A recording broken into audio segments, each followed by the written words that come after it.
Get cool stuff for what you were going to do anyway. Drink beer. With Buy Beer, Get Gear from Labatt, you can just snap a photo of your receipt and upload it to the website to rack up points for exclusive merch. Get points for every purchase, whether you're grabbing a pint on draft, a case for a party, or a tall boy at the stadium. Any size, any product, anywhere you buy Labatt. Buy beer, get gear. Sign up now at rewards.labattusa.com. Now, stand back for your own safety. Steve, what's up? Congrats on the win. Thanks, Steve. Where Paulie at? Here we go.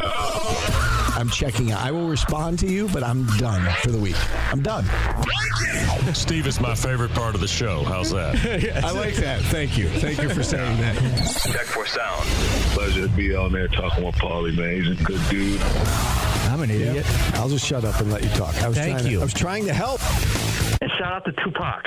3, 2, 1, and This is Orange Nation. Well, hello, Paulie and Steve. With Stephen Fonte and Paulie Sibilia. Check it out.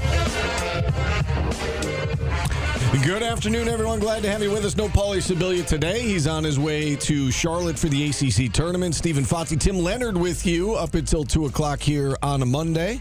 Since it is Monday, that means we've got our good friend Mike McAllister joining us at 12:30. Outside of that, we want to hear from you. 315-437-7644. As we talk a lot of Cuse basketball on the show again. Senior Day, the regular season drawing to a close. Syracuse gets SMU in the first round tomorrow at 4:30, and this promises to be a news-filled week, Tim Leonard, yes. On the show. Yeah, it's a beautiful day outside, too, Steve. Did you sleep all right? We got to start with that. I slept awesome last night. Wow. And I never say that, but I did. I'm glad I asked. I went to bed relatively early, and I woke up to my alarm, which I never do. I'm always up before my alarm hits. And so, I feel good today. How about you? Yeah, it's a good day so far. I think we're all just sort of waiting for news to drop this week. Yeah. And from my vantage point, I'm sort of excited to have news to talk about because I'm kind of tired of talking about this basketball team and all the games. And there's a lot to get into in this last game in terms of what they did poorly from a coaching perspective, from a player perspective. And I think everyone's exhausted watching this team. It's sad to say this, but it felt like kind of a fitting end to Adrian Autry's era at home from what we saw in the last game. And maybe we'll get some news as early as today, maybe tomorrow, but I'm excited to react to athletic director news. And then, of course, from there, I'm sure the coaching news will come once the season is officially over for Syracuse. And that's what John Wildhack had told us a few weeks back. We said, will there be an announcement prior to the team playing its last game? And he said, I owe it to Adrian Autry and his staff to finish out the year. And, and then the announcement will come about the future of Syracuse basketball. But, I think going into this week, there is an expectation that the AD news is close. I'm with you. I think we're going to hear about it at any time. It would make sense to make that decision sooner rather than later, especially, it sounds like they're down to a few finalists, and, we'll wait just like everybody else until the news drops. Yeah, and we can get into at some point the Syracuse.com article on Heather Lyke, and I know people have a lot of theories on that and why the article shouldn't have been written and so on and so forth, and I think for me, and maybe we start with the game and then we kind of work our way into that conversation some. And, of course, we can take your phone calls throughout the day today, 315-437-7644. For me, the biggest thing that stood out from the game was actually kind of Adrian Autry's press conference afterwards, where he's trying to walk through establishing that there has been some progress that has been made, and he says it himself and in the quote afterwards that it's not enough progress, or it's not to the level that he would want, and especially in the win column. Did you have any takeaways? Was anything he said surprising from that press conference to you? No, I think everyone is getting hung up on the phrase when he said, I do see some progress. But again, he even prefaced it by saying, I realize not in wins and losses. And listen, everybody's so frustrated at this point. nobody's going to soak it all in and take in exactly what he was trying to say. But I don't think he even said, year one, I thought we hit the standard. Years 2 and 3, we're not nearly good enough. And we haven't seen progress from a wins and losses perspective, and I think what he was probably referring to was we've seen progress with NIL. We put a more competitive roster on the floor. It didn't translate into the wins and losses, but in terms of, building back toward the orange standard, I think he saw some pieces that were moving in the right direction. Obviously, again, it goes without saying, although he did say it goes without saying that it hasn't been good enough. Yeah. And, he's going to lose his job, and they're going to go with somebody else moving forward here. But everybody up in arms about that he said he saw progress. Again, he even said, the wins and losses aren't there. I realize that. Nobody wants to hear this, but where he went from there. So that was kind of my takeaway of that quote that everybody's, attacking him, saying, like, how in the world could you see progress? He was talking about some of the things behind the scenes that, again, we've discussed this a million times, Tim, that a new coach is going to come in. They're not going to just snap their fingers and they're going to win 25 games. There are other factors at play here, namely NIL and, building up the financial resources that you need to compete. And I think that, he feels as though that is moving in the right direction, even if he's not going to be here to see it through. Yeah, I agree with all of that. I feel that he is getting more reflective on his time here naturally because it's pretty clear it's coming to an end. And he's making maybe more excuses, you could say, the way he's talking about the players or kind of calling out what has been the problem this season. Or he's just being a little bit more transparent and honest. And to me, Red has put everything on his shoulders the last 3 years, and it's kind of his right in a way to come out and say, look, it's been a tough situation here. We were not embracing NIL or not embracing the changes in the college landscape in the last 2 seasons. And he said it in his, Mario asked him at the end, what do you make of where the orange standard is, or kind of asking him to go back to the orange standard conversation. He said year one from a wins perspective was the orange standard. Now, some people will probably push back on that, but setting that aside for a second, he said that no one really embraced the changes of college athletics in year one in the ACC. Year two, everyone embraced it, or plenty embraced it, and Syracuse was not really on the scale catching up or on the level that they should have been in year two for Coach Autry. And this year, they're much better. So I think you're right. I think it's been a tough situation for any head coach, and I understand why he probably feels like all of the narrative is coming down on him. And there's a lot of things to point out in this particular game again where his coaching wasn't good. So 2 things can be true here. His coaching has not been good enough, and he'd be the first to tell you that, but a lot of things need to change as well behind the scenes, it seems like. Yeah, and I mean, he pointed that out, too, that when he took this job, a lot has changed since he took the job, right? And again, and namely NIL and transfer portal, and, he talked about when we were achieving that orange standard on a regular basis, we were bringing guys in, we were developing guys, and now you can't see any of that through. And so some of the strength, and I think people would admit that you look back on 50 years of Jim Boeheim and what they were able to accomplish, some of the strengths of that staff and that whole era were bringing in guys and then developing them throughout the course of 3-4 years. That's not the way the game is played anymore. And things have changed on the fly. Syracuse has been slow to adjust. And again, Adrian Autry said, it hasn't been good. It hasn't been good enough. And for people saying that he's trying to save his job, I don't look at it like that. I think he absolutely knows what's happening. I think he knows he's got a next job to look forward to. Well, that's what I was just going to say, that he's trying to clear the air of, for 3 years he's been everything's on me, protecting the players. Now it's like, okay, we all see what's going to happen. He's letting a little truth kind of spill out there, and he's trying to, in my opinion, and it sounds like you as well, he's trying to set the stage for wherever he goes next. And again, I don't think he was throwing anyone under the bus or saying anything that was way off base. I think he was just kind of pointing, like, that is a factual statement. Things have changed over the course of the last 3 to 5 years, whatever number you want to put on it. Things are different now, and they have not adjusted well, and they have not won enough games. All of those things are true. Let's go to the phone lines. We got Pat in Syracuse kicking us off today. Pat, what's going on? Guys, great start to the show. I think you guys have hit on a lot of good points, and I think we're all breathing a little bit of breath of fresh air, except for my critics who got to bear through my phone call here. But in all seriousness, I think you guys are spot on a lot of regards. Kind of stole a little bit of my thunder with, the big thing is, look, it's not easy for Red to go through what he's going through. He's a very likable guy, blah, blah, blah. But at the end of the day, anybody in his shoes, there's only so much you can say. And what needs to be done is going to be done. And, we're all looking forward to, the next stage. It's crazy with the chancellor, AD, and coach. I mean, this may be the first time in history that I can think of a Power 4 school that's having this happen. You guys have anything off the top of your head on that? I mean, not crazy. Really, no. Yeah, it's pretty unusual for sure.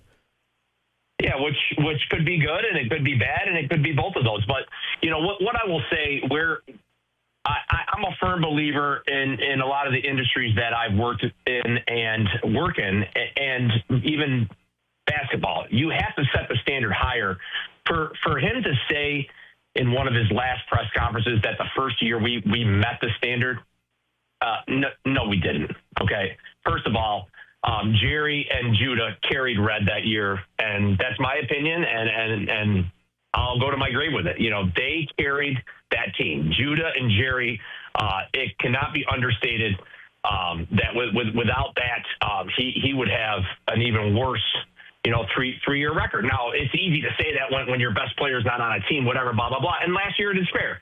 2 key injuries, but the demise of Red Autry starts and ends with J.J. Starling. It really does. He knew him since, he was in grade school, blah, blah, blah. And unfortunately, if you go back and just look at how J.J. played at Notre Dame before the injury and look at him now, his shot's totally different. He's just a totally different player. Even some of his explosiveness, it's just not there. I mean, the best dunk in his career, and I said this once before, I'm going to say it again, the best dunk in his career was at the Dome versus Syracuse when he was on Notre Dame. Yeah. So, it's sad because, he says all the right things, blah, blah, blah. I don't know where his competitive drive really is. He's kind of, he's a different breed. Like, we know where Eric Devendorf and Deion Waiters and Scoop and a lot of these guys that, you can kind of relate to, or even Jerry, we kind of know where his competitive sleeve was. Now, Autry was a quiet player, very quiet, but he let his play do the talking. You go back to his career, and I think that's part of the problem with this team is that we don't have that right guy, that right character that's going to command the room, command the huddle, and that's why we've been an epic failure. I mean, we can talk X's and O's and all that, but we've already buried all that. At this point, looking forward to the game tomorrow night. I mean, Merrimack has beat Siena twice in two competitive games, and it will be interesting. I think there's already a plan in place to, move on, and I think we'll get news pretty soon on that. But I gotta believe that if Jerry wins this conference tournament and he's in the NCAA tournament, first of all, what a laugh Jerry's going to have, because everybody knows. I mean, Steve, you would agree. Jerry wanted this job. Yeah, I mean, I who wouldn't? Right. I mean, he played here, he coached here. Who wouldn't want this job? I mean, I feel like he was auditioning for his job when he had that speech. Yeah. Remember that speech he had in the Dome? Yeah. He crushed that. I mean, any of the, I mean, look, I'm not Jerry's biggest advocate. We won't even go down that road. He was one of my favorite players. He got off to a bumpy start, I think, in his coaching and in his recruiting, but he's always been a good X's and O's guys. I've asked him several questions when he used to have his own call-in show. He was phenomenal. He was spot on with his stuff. When you guys had him on, he was spot on. So, that all being said, I just think it'll be kind of funny that you look at some guys who were wearing orange that are now not, and their success, it is kind of, I don't know how to feel about it. What do you guys think? How do we feel about if Jerry will be the next head coach or not? Is that what you're saying? No. Oh. I mean, think about, let's say Jerry was, your cousin or whatever, and he wanted this job. He didn't get it. They picked somebody else. Now, I have my own theories on why they picked it and who helped pick it. But now it's like, maybe the grass was greener for him at Siena. Now, obviously, it's not a Power 4 school, but basically, he's got a shot to make the tournament, and we haven't been sniffing the tournament in 5 years. That's my point. Yeah, I think that I think Jerry obviously doesn't want to see what's happening with Red in this program. I think Jerry loves this place. I think Jerry saw that he had to go out and he wanted to be a head coach. And, you know, think of it from Jerry's perspective. If he stays and it doesn't go well, he's not getting the job, right? Everybody's going to get fired. If he stays and it does go well, then he's an assistant for a long time, and he can't get his head coaching career started. So by going to Siena, he starts getting that head coaching experience. He's shown that, you know, he can win and he can win right away.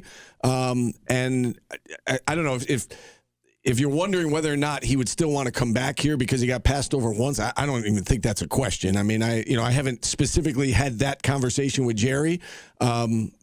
But, I mean, I would assume that he would still... He's interested in the job, I'm course. sure. Yeah. And I've seen it out there, well, if you pass Jerry up this time, you might never get a chance to get him again. I don't think that's true either. You made the point several times, Steve, that maybe it's not this time for Jerry, but maybe down the road it comes back around. Also, the championship game tomorrow night, there's some people online saying go Merrimack or rooting against Jerry McNamara that are Syracuse fans. I just don't understand that for the life of me. And also, we've said this before, if they go lay an egg in the championship game, maybe if they lay an egg, that changes your opinion a little bit. But if they lose by 10 tomorrow night and they lose to a good Merrimack team, Joe Gallo seems like he's a hot coach as well. If they lose at the buzzer, that doesn't change my opinion of Jerry really as a head coach. If he makes the tournament, that's great. It gets Siena back to the tournament for the first time since 2010. That's a great accomplishment, but his players are going to decide the outcome of that game if it's a close game down the stretch, and it shouldn't rule him out of contention for the Syracuse job. Right. I think Jerry has shown the last 2 years, and this year in particular, he's a very good coach. And, again, does that mean he's going to be the next head coach here? I don't think he's going to be the next head coach here. If he wins tomorrow, I think it gets even more interesting, right? Yeah. But it's one of those things that I think he's a great coach. I've said this many times. He's going to succeed wherever he goes. And if it's not this time, you know, again, maybe when the job opens again in 5 years, 3 years, 7 years, you know, whatever the case may be, then maybe it's Jerry's turn. He's still a young guy. So I wouldn't be surprised if we see Jerry McNamara at some point be the leader of the program here. I personally don't think it's going to be next. I do agree with Pat's point on J.J. Starling. It's just amazing to me. He has 4 points combined in his last 3 games here, and he did not score a single point, obviously, on senior day. I think I saw the stat. That's the first time he's played more than 3 minutes in a game and not scored in his Syracuse career. It's really puzzling, and I understand that the coaches have to be at fault for some of it. I think the narrative that he was like a world beater at Notre Dame before he came here is a little overblown. You look at his stats at Notre Dame, he was shooting 30% from 3 as a freshman. He was bothered by injuries that year as well, 11 points per game as a starter in his freshman year for Notre Dame. So he clearly regressed from where he was last year and obviously did not live up to the hype. And I think Pat is right that when we look back on what went wrong with this year's roster, I don't really blame Red that much or the coaches that much for saying we got to keep JJ. I think we all were in agreement that bringing JJ back would be a good thing.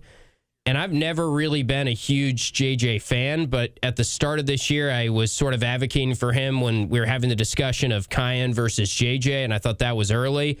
And hand up, I mean, he's had a worse year than I could have projected, and the analytics have never really liked him as a player, but no one saw this coming. I mean, this is really head-scratching, and it's unfortunate because they probably felt like they had to keep him to keep Donnie and to get the offseason off to a good start, and they did keep him, and unfortunately, they dedicated probably a lot of money to him, and that's really hurt their roster this year. Yeah, I mean, last 3 games, 2 for 18 from the field, 4 total points in the last 3 games, and you're right. I mean, I don't think anybody saw this level of regression coming, and it's been disappointing.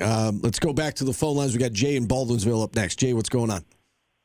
Hey guys, how you doing? So just a couple, 3 quick things, real quick.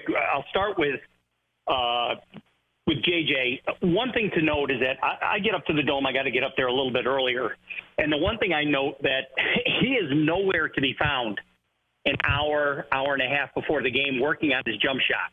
The 2 guys you see out there are the 2 Nates, Nate King and Nate George. They're out there religiously.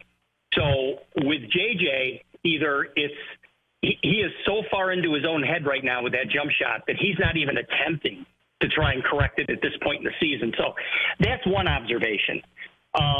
Second observation is what I can tell you is that where I'm located is near Section 125, where the parents and the family of the players are. And this is the first time that I can remember, and I was at the game on Saturday, and this is the first time that I can remember the family members yelling across the court, directing it at two people, basically. And I'm just going to full disclosure. They're speaking about Red Autry. They're yelling at him, saying, "No wonder you're getting fired," when they see something they don't like on the court. And then number two, a lot of their anger is directed at Freeman. They're directing it at him. They're yelling out, set a screen, do something for somebody else. So this team, guys, the end of the season cannot come fast enough because, to be honest with you, I'm a lifelong Syracuse fan. I go to the Dome quite a bit, and this is really the first time that I've ever seen anything like that. And I don't want to pile on, and everybody's tired about hearing it. And then the last thing is, Steve, I think you summed it up when at the start of I jumped onto YouTube and I played it back, and you were making some comments about some of the fans are a little bit, head scratching on what Red was saying at the press conference. And more oftentimes than not, Steve, whether you know it or not, you go on the air and it's almost like you're translating or you're like an interpreter for Red. It kind of explaining to the community, well, I think what Red was trying to communicate here was this. Yeah. You don't see that same problem when you hear Dan Hurley talk, or you don't see that same problem when you hear Cronin from UCLA talk. So I don't think Red has ever been able to communicate the message to the community, and he's certainly not able to communicate his messaging, all as well-intended as it is, to his team. And to be honest with you, after every game, if you go back and look on YouTube, a lot of times, when he says something head-scratching in an interview, you guys spend the first 5 or 10 minutes going, I think Red was trying to say. Yeah. And I think that's the root of the whole season, guys. And I'll hang up. I appreciate your show, but I'll listen for your comments. But thank you. All right, Jay. Appreciate you checking in. A lot to get to there. I think, in regards to JJ, I do think that we've seen it get worse and worse with him, and I think he's not even looking to shoot outside shots anymore. So the fact that he's not out there an hour before the game shooting jumpers. I will say this: players have different pregame routines, so I'm not going to crush him for that. Maybe he's in mellow in the morning or taking shots or whatever, and he's got a different pregame routine than others. But it is a valid point about you don't see him. Out there taking outside shots because he's hesitant in the games. He just wants to get to the basket. It's almost like he doesn't want to shoot. He wants to make things happen in transition or get into the bucket, but he's not looking. He certainly doesn't want to go to the free throw line. So it is very unfortunate what has happened to him. In terms of the criticism toward Donnie, I do think we're being critical of JJ. We're being critical of Red. It's only fair that you got to be critical of Donnie too. I think that you look at this season, Tim, and again this is coach's side. This is not in defense of Red. Mm-hmm. But if you look at the individual players coming into the year, I think we all collectively thought the three best players on the team were Donnie Freeman, J.J. Starling, and Nathan George, right? And I think we can all look at it objectively and say all three failed to live up to the expectations of what you were expecting to different degrees, right? Yeah. JJ, I think, has been a massive disappointment. The other two have had their moments, but they've also been disappointing in spots as well. Namely, those two in particular, look back at the BC game, which is, again, I think where it all kind of came unraveled. They lose that game. They were never the same after that. Both of those guys turned it over 7 times. Both of them played poorly. JJ was all ACC preseason, right? Which I still don't understand. He shouldn't have been, but yes. Still, the guy averaged 18 points per game last year. And imagine if you would have told us at the start of the year, J.J. Starling would go scoreless on senior day. He'd score 4 points in the last 3 games of the regular season. Yeah. Just hard to wrap your head around. So. Yeah. All right, we're a little bit behind here. Let's get to a timeout. That was our opening drive brought to you by Burdick BMW of Cicero, 315-437-7644. We've got Mike McAllister coming up here in the next 10 minutes. We're back after this on ESPN Radio.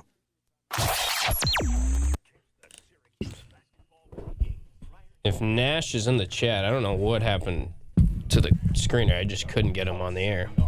He went don't know if you saw, Steve. It I didn't know what happened at line 2 there. It went, I could not move line 2, so that was unfortunate. But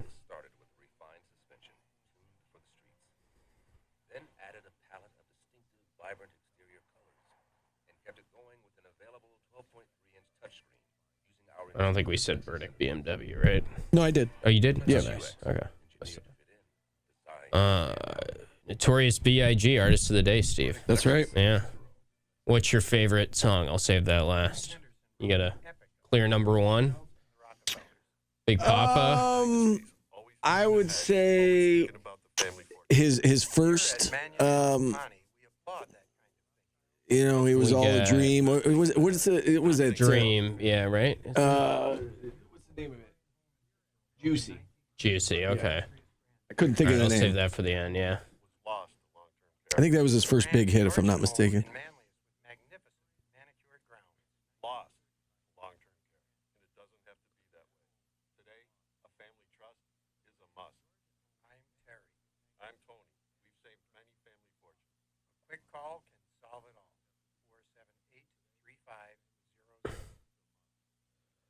Yeah, I think something very bad did happen to GJ, unfortunately.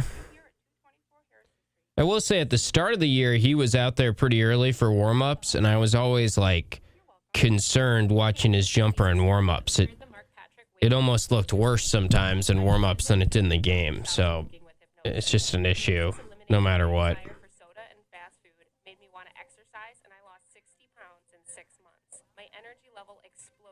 I don't think Jim Boeheim has any role in choosing the next AD or coach, I would imagine.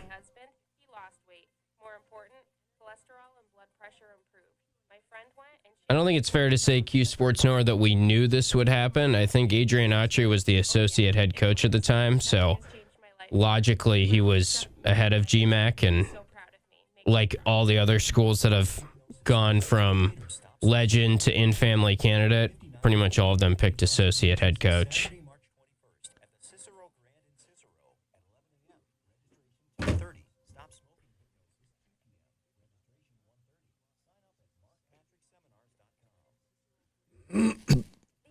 Kenneth Walker, the Chiefs?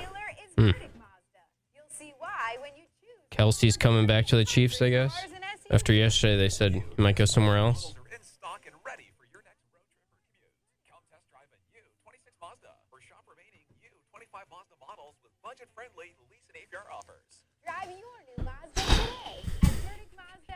I think the players were playing hard at the start of the year, and once the season derailed, they kind of lost interest. I think that's fair to say. And I do agree with what Coach Saddlin said about sometimes you can think you're playing hard, but you're not playing hard, or the other team's playing harder, because where does that come into play? It comes into play in setting screens, getting on the floor, boxing out, rebounding, rebounding, like the little stuff that nobody wants to do. And you can feel like you're trying, but sometimes it's, you're not doing the little things, and the other team is trying harder. And that makes a difference, especially at this level. Q Sports Now, Adrian Autry was the most veteran assistant coach on the staff at that time. So no one at the time was saying, why is he the associate head coach? It made perfect sense. He was a very good recruiter and did a lot of good things as an assistant. He brought in Jeremy Grant and Chris McCullough and Tyler Lydon, and, Hop left, and they elevated him to Hop's role of associate head coach, and, he was next in line. The idea that he was gifted the job, he paid his dues, and that's why it's probably crushing for Red, because he was waiting to be a head coach someday. And when he became a head coach, college basketball got flipped on its head, and he was put in a tough situation. So it's got to be tough for him.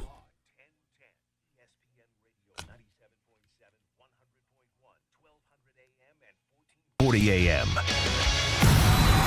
Watch your favorite ESPN Syracuse sports talk shows on QSportsTalk.com. Notorious B.I.G. is our artist of the day. Paulie is on his way to the ACC Tournament. He will be hosting from there the next 2 days, and we'll be reacting to whatever news comes out this week. Tim Leonard filling in for him alongside Stephen Fonte, and let's go right back to our phone lines to stay on time here somewhat. We've got Jake in Iowa who is next up. Hey, Jake. Hey, guys, thanks for taking my call. We're a half hour into the show, and we haven't even talked about the genius substitution patterns of Adrian Autry. William Kyle has 6 of your first 9 points. He has 3 field goals. All 3 field goals are dunks. And that's your first substitution in the game? You take him out for Suarez? Well, he's got to come out at some point, Jake. I mean, he's a center. Yeah. He's not, Everybody's got to come out at some point. I mean, but in the second half, Nate George is your leading scorer, 16 points, leading scorer in the game. Zephyr's coming in off the bench for him instead of JJ, who hasn't even hit a shot. What sense does that make? Yeah, sure. These kids all need a blow, but you haven't played in days. You're college kids. You can't be that tired. The first substitution in the game was William Kyle, who had 6 and 9 points. And by the way, I watched the replay at the end of the game. I don't know how that's a goaltend when the ball never got above the rim. So I'm going to let you go. Thanks for taking my call. All right. Appreciate you checking in, Jake. The reason we haven't brought up substitutions a half hour in is that I guess my response to that would be, what does it matter at this point? It's right. What's going to happen is going to happen. And I'm not saying it's not a good point, Jake. I'm just saying that I think we're looking at big picture stuff right now because, I mean, we could sit here and break down the game, the end of regulation. We could break down the overtime.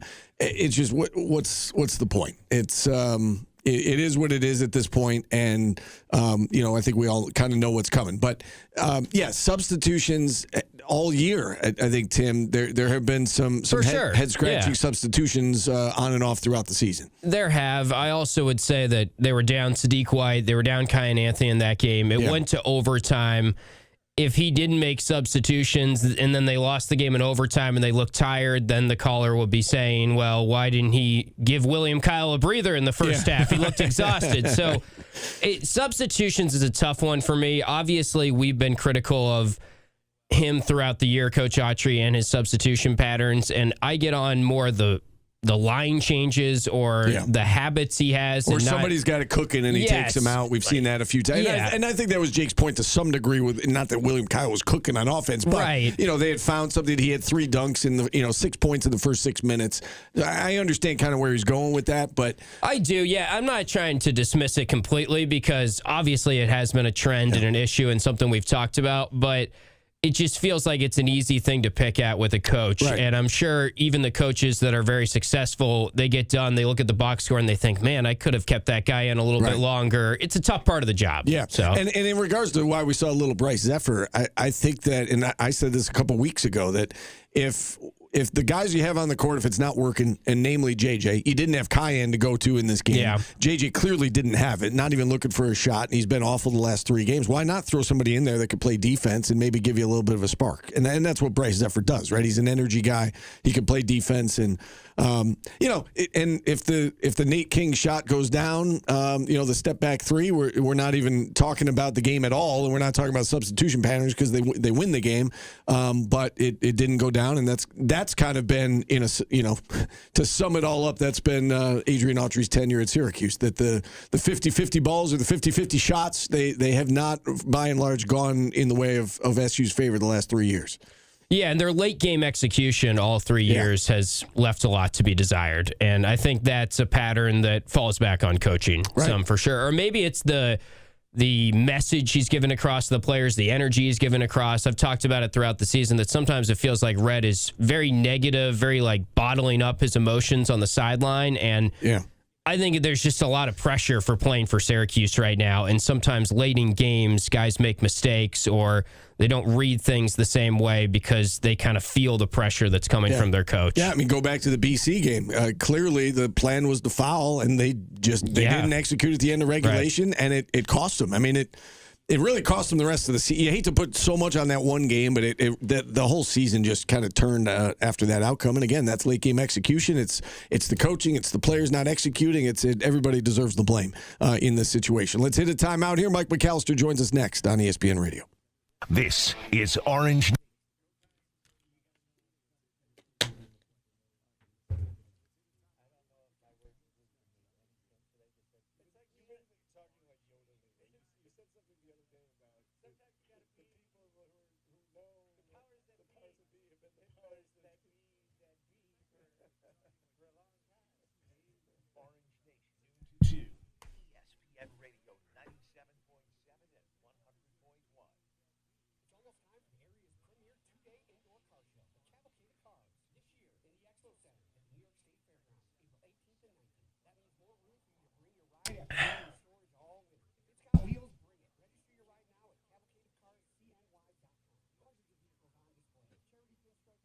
I don't think there's any chance they're keeping him as an assistant, guys.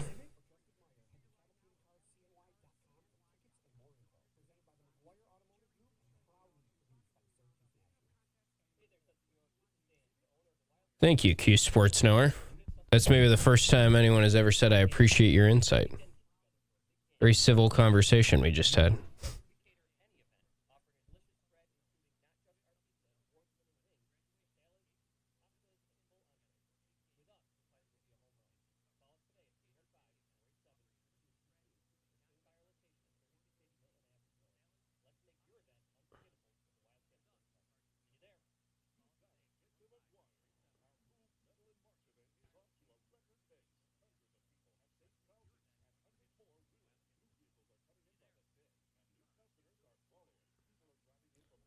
I do think Jay's point was true about the pressers.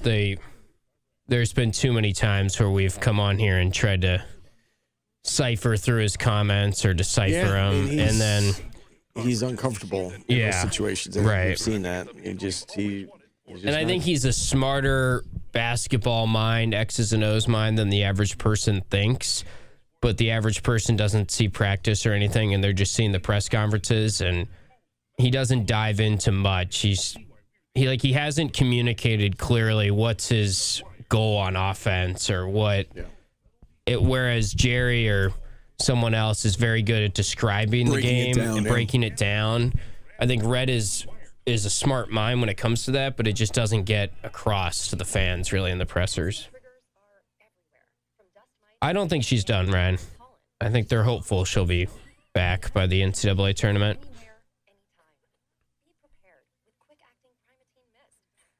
I mean, it's clearly an injury to her finger on her off shooting hand, her left hand.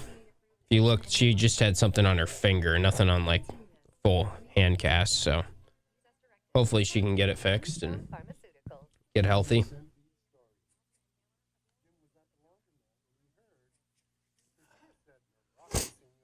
Now you're being too nice, Q Sports Knower. Now you're just going over the top with the excellent point.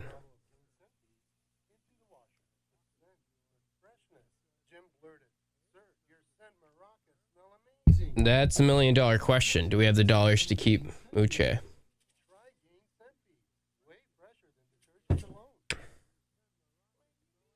Tough thing is, I mean, probably a lot of you want them to put a lot of the resources towards men's basketball next year. Like, that's something I think I put down for the second hour, maybe, Steve. Like, how do you break down the rev share next year knowing we haven't talked about football in 2 months, but it's still a huge year for football next year, too. And like, if football loses next year, then people are going to want Fran gone. Or if they, win 4 or 5 games or something.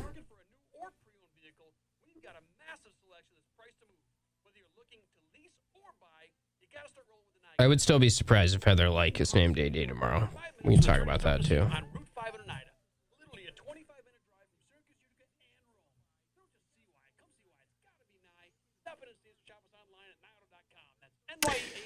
Alphabet Guy, it's hard to predict who the next coach is going to be because, for everything we've been talking about, are they going to stay inside the family or go outside the family? And I think that it's hard to know what the powers that be are thinking in that regard.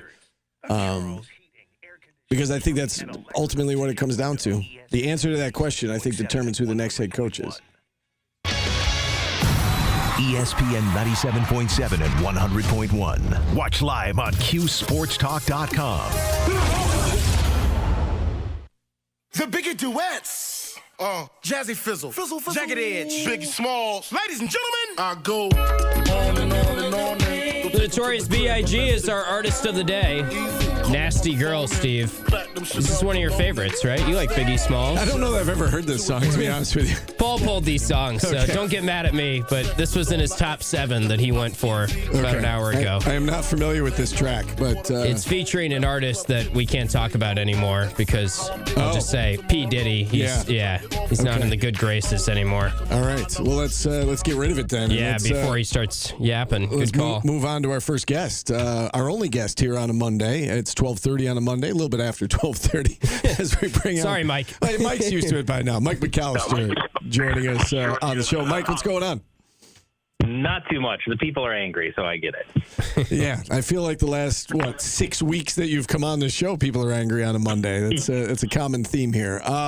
We always ask you about the last game, and not that the Pitt game matters all that much in the grand scheme of things, but what stood out to you from Saturday? Well, it seemed like they kind of came out lethargic, and then middle to late second half kind of got their act together and seemed to take control of the game. And I thought, going into the last few minutes that, not to say it was going to be easy necessarily, but that they were in a position to pull it out. And, I think there are a bunch of mistakes and some questionable decisions. And ultimately, you just didn't make enough plays down the stretch or in overtime to win the game. But one of the most perplexing things to me was in overtime, after Pitt had taken a 2-point lead, Nate George's final shot, there was still a little bit over 2 seconds left when he pulled up from just inside a half court, and it looked like William Kyle was setting a screen. I'm just a little bit confused why he didn't take another extra couple of dribbles. Not saying the shot would have went in, but he certainly would have gotten a much better look if he had done that. Yeah, the other thing that I found perplexing, you used that word, about the last play there was how deep they inbounded the ball. I don't know. I realized that Pitt was applying pressure, but it almost seemed kind of like token pressure. And I thought Nathan George could have created a little bit more space between him and JJ to get a running start. I mean, he took the ball from 10 feet in bounds. I think he could have got out maybe by the 3-point line, and then they say it's a dribble per second. I mean, you could get to the opposing 3-point line pretty easily there, in my opinion. Yeah, I thought there was enough time to do that. And again, you're going to be running full speed, and you're going to kind of pull up and chuck up a shot, and don't really have time to sort of survey things or pass the ball or whatever else once you get up there. But there was certainly multiple ways where you could have had a better shot than a half-court heave. That seemed a bit odd that they ended up settling for that. And I think getting the ball inbounded a little further up court would have certainly helped that. And then, of course, even with that, he was still just inside a half court with a little over 2 seconds to go, which means you can take another 2 to 3 dribbles before you pull up and get closer to the 3-point line, so to a much more makeable shot than what he did. So just some confusion all around. And, Nate King's had a shot in the last minute of regulation that just kind of rimmed out. So just kind of more of the same, and they're just not getting any of those 50-50 type things to go their way. And, they're still making a lot of the same mistakes that we've been discussing over the last several weeks. And it was more of the same, Mike, for J.J. Starling. He was scoreless in the game. Obviously not the senior day that he was envisioning, and it's tough to watch him play right now. How much do you blame J.J. struggles for the season to this point? I mean, Pat called in the first segment, and he said that's kind of the biggest thing of the Adrian Autry experience here, that he was with J.J. for 3 years, and J.J. regressed. And I think there is some truth to that, but how much for you has this season cratered or gone in the wrong direction just because, not to just put it on one player, but certainly we were all expecting more from JJ? Yeah, I mean, there's no question that he's been a disappointment this season because of what you thought you were getting from him. You thought he was going to be, a senior leader and a veteran presence and, someone who he's always been one that attacks the rim, right? But we're hoping that his outside shot would get a little bit better, so that would free up some more space for him, and that never happened. I go back when I look at JJ, and I go back and watch what he was in high school and even his freshman year at Notre Dame. And I know that freshman year was cut short due to injury, and I just wonder how much that injury has just kind of ruined him, for lack of a better term. It just seems to have had an impact on his development, on his shot. He had his jump shot from the outside jump shot just hasn't looked the same since his freshman year. We've talked about the little hitch when he takes free throws as well. That wasn't there. So I'm just wondering how much, his injury has really hindered his development as a basketball player. And it's unfortunate because I still think that there was a lot of untapped potential there when he was coming out of high school. And, it's always a sad tale when you have a 5-star McDonald's All-American type that, doesn't realize that talent. I'm with you on that, Mike. I do wonder how much his injuries, plural, I mean, it wasn't just the shoulder injury. Remember, he had that hand injury as well, and I just wonder if, the combination of those two, he just, for whatever reason, it seems like it's derailed his career, and I do wonder how much can be traced back to those injuries. Post-game press conference, I wanted to ask you about that. We spent some time on it at the beginning of the show. Red was asked about the Orange Standard, and he talked about the fact that, he even said, wins and losses aside, I have seen some progress in areas, and it sounded to me like he was pointing toward NIL and some of the, the foundation being laid in terms of getting back to the Orange Standard. What did you make of his post-game press conference and some of his comments? Yeah, I'm not sure that he articulated it in the best way, but I agree with you. I think he was more so talking about the foundation of the program in terms of, NIL and the GM situation and talent evaluation and scouting and talent acquisition, all of those types of things. I took it more as that's what he was talking about. I think he's in an unfortunate situation because no matter what he says, because how fans are really upset with the state of the program in terms of the wins and losses, it doesn't matter what he says, that fans are going to take it and twist it and everything else. But he didn't articulate that the best way. And of course, fans ran with it thinking that he was talking specifically about wins and losses and on the court product. Even though he said he wasn't talking about wins and losses. So it's unfortunate, but I took it, as you did, Steve, that he was sort of talking about those back office administration type things in terms of, the scouting and the NIL and getting those revenue streams in place and using the $20 million that the school is allowed to use, how much of an allocation they get, and all of those types of things. I took as him saying that, they were kind of behind the 8 ball when he started, and they've gotten those things in a much better spot. Mike, we're all kind of anticipating an AD announcement, athletic director announcement this week. I'm sure you read the story on Syracuse.com about Heather Lyke and advocating for getting the job from her perspective. What'd you make of that story and the timing of the story and her candidacy in the race for the next athletic director? Yeah, it's not surprising that she wants it. Yeah. I thought the timing of it after the DO piece was interesting. Now, I know a lot of people were going after Syracuse.com for posting it. The one thing I will point out to sort of counter that criticism is that they did do one on Carparelli previously, and I think they're sort of trying to do profiles of those that they know have interviewed, and part of that is dependent on whether or not the individual is willing to talk to you. And if they're not, then that makes it more difficult. But in Heather Lyke's case, it would make perfect sense that after that DO piece comes out, she'd be much more willing to speak to someone in the media to try to get her side out there in the public. So because it's not just about Heather Lyke's candidacy for the Syracuse AD position. If she doesn't get it, whether or not she stays at Syracuse, I would think would be somewhat in question. And if she's not going to stay at Syracuse, she's going to want a job somewhere else. And regardless of whether or not she's here, her ability to get a job, whether it's a more permanent position instead of, the special position that they have for her here, or whether it's somewhere else, part of her ability to get that is what is on her resume and what the public perception of her is.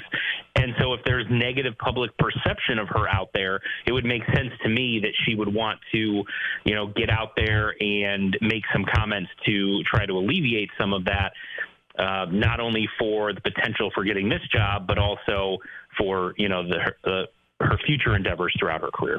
Mike, one of your areas of expertise is recruiting, and we know that former NBA player Raja Bell, his son was on campus over the weekend. What can you tell us? You know, the recruitment's rather early, right? He's class of 2028, but what can you tell us about that situation? Yeah, so I asked him how this came about because, as we all know, fans love a good conspiracy theory, right? So the conspiracy theory kind of went that he's got an offer from South Florida, since South Florida, they were the first school that offered him. Brian Hodgson is the head coach at South Florida. There are rumors that, you know, there could be some interest either on his side and or Syracuse's side should that position become open here at Syracuse.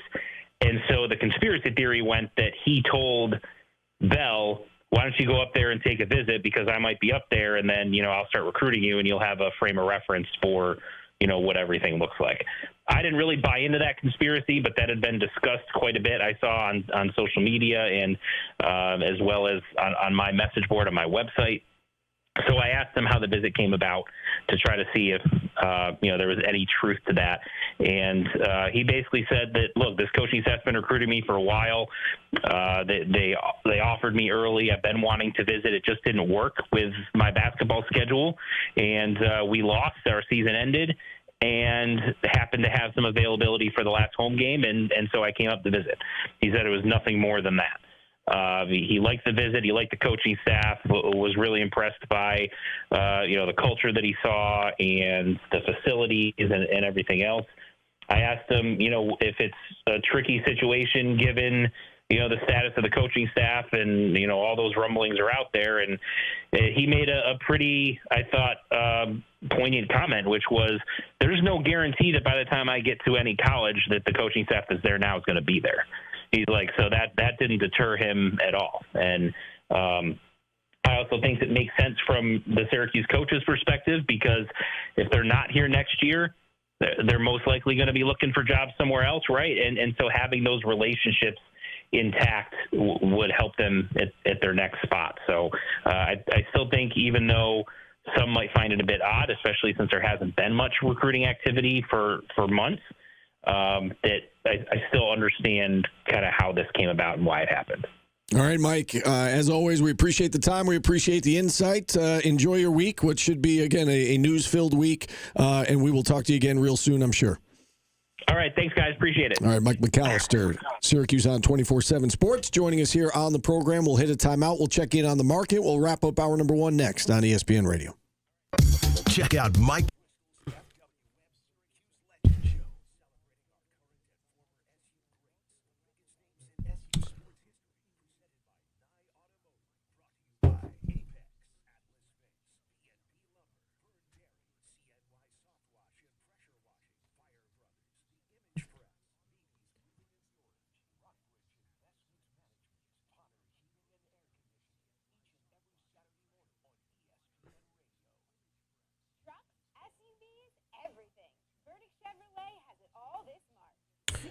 I do think 315 that Brian Hodgson has been a good NIL fundraising head coach at other places. So hopefully that would translate. But I think your point's well taken that Hop and GMAC would also probably do well with NIL here.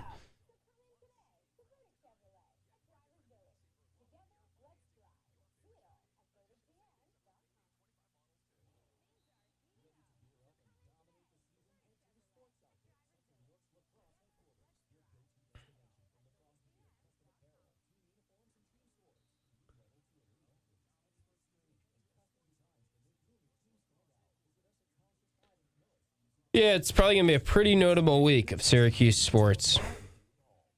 I'm sure everything's going to break when I'm on my flight to Denver tomorrow.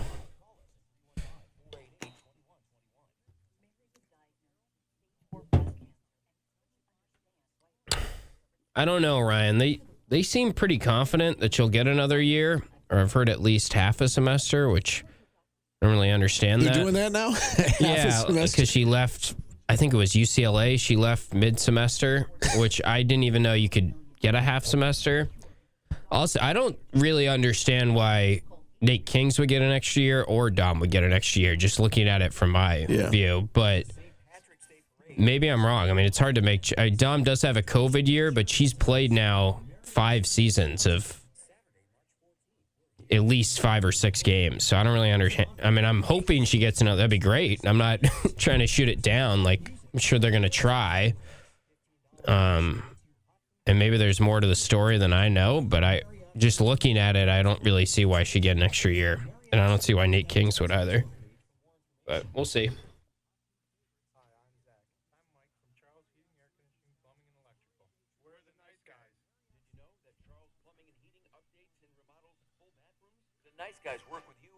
Yeah, I mean, he basically put it out there, Theo Cuse, that he would come back if he could. If he gets the extra year. Steve's birthday, yeah. I don't think we don't know, to answer your question about Dom for the NCAA tournament, but I think they're somewhat hopeful she'll be back.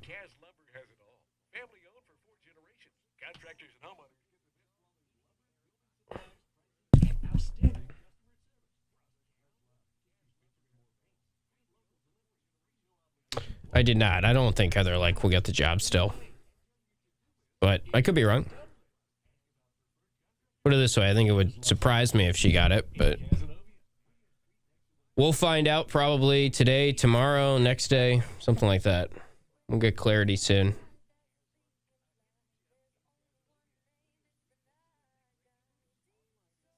Would I consider myself in the family? No, I don't really understand that question.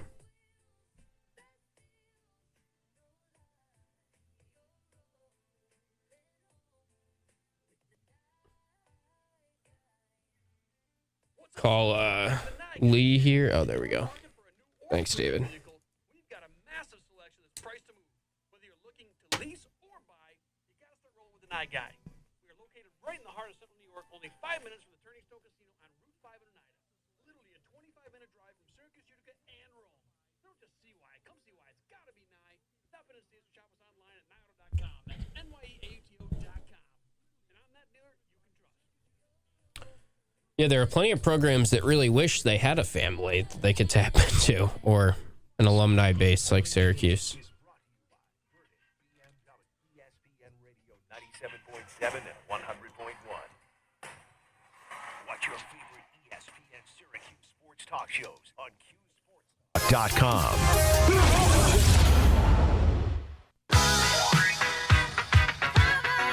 You know this one, Steve. I'm confident. Know this one. Yes. Mo Money, Mo Problems. Notorious B.I.G. is our artist of the day. Did you play that purposely going into the market update? That was well played. Yep. Well done. Let's bring out our good friend Mike from Lee Baldwin and Company. Mike, what's going on?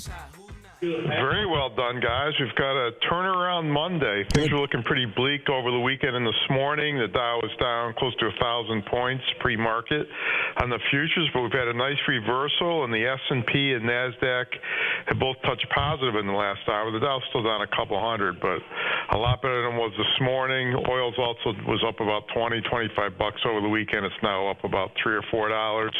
So things are a lot more under control as the day's gone on. Our diamond, we're going to go with the semiconductor stocks. They kind of led the market up last year and the year before, and they let it down the last couple months, but they're up strong today. We're seeing strength in SanDisk, Teradyne, Micron, Avago, NVIDIA, stocks like that. And our dogs, we're going to go with the financial sector. Citigroup, JP Morgan, Bank of America, the big financials are all hitting multi-month lows today. So hopefully we can get a little more reversal in those stocks as we go, and hopefully the rally can keep going to start the week off, guys. All right, Mike. Good news. Thank you for coming on. Thank you. All right, all the diamonds, none of the dogs. Be sure to visit LeeBaldwin.com. Can you imagine if Paulie timed that bump back he would be talking about the rest of the show? He would be. Yeah. He would be. That'd be but the he wouldn't best have thought thing of he's it ever either. done. Yeah. He wouldn't have thought of it. So well done. Let's get one phone call in this segment as we hit the top of the hour. Stefan in Utica is going to have the final word here in hour number 1. Stefan, what's going on?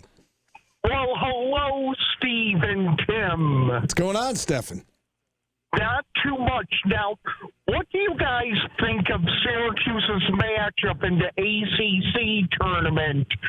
Do you think they can get by their opponent? And I'm just going to say this, for the next head coach, I'll be I'll sign up to be an assistant coach. Okay, Stefan. We'll pass that along to the Throwing his people. hat in the ring. Yeah, we'll get your resume in front of them. Appreciate you checking in, Stefan. I don't like it tomorrow, this matchup. Just based on the way Syracuse has played, it seems like the players are kind of ready for this season to be over. SMU was a team that 2 weeks ago was right on the bubble, right in the mix for an NCAA tournament bid, and now they've lost 4 in a row. If they've got, I guess they have a pulse. Syracuse does not, and they got to win. If they lose, right. they're done. Well, obviously, yes. Right. I just meant that. I think right now they're on the outside looking in. It's going to be borderline for SMU. They're going to be very motivated. I'm not sure Syracuse is. Is my point. I don't love this matchup, and the fact that Syracuse already beat them once. I think SMU is going to come out ready to play, and you're going to see SMU's best shot tomorrow. Yeah, Joe Lunardi's got them first 4 right now as an 11 seed playing a playing game against Santa Clara. So they definitely need to beat Syracuse. If they lose to Syracuse, I don't see a world they're making the NCAA tournament. That would be 5 straight losses for them, which they've had an injury to B.J. Edwards, who averages about 12.5 points per game. He's one of their key guys. So it seems a lot of these ACC teams are kind of reeling going into the tournament. NC State. Yes. Yeah, there's the great Will Wade.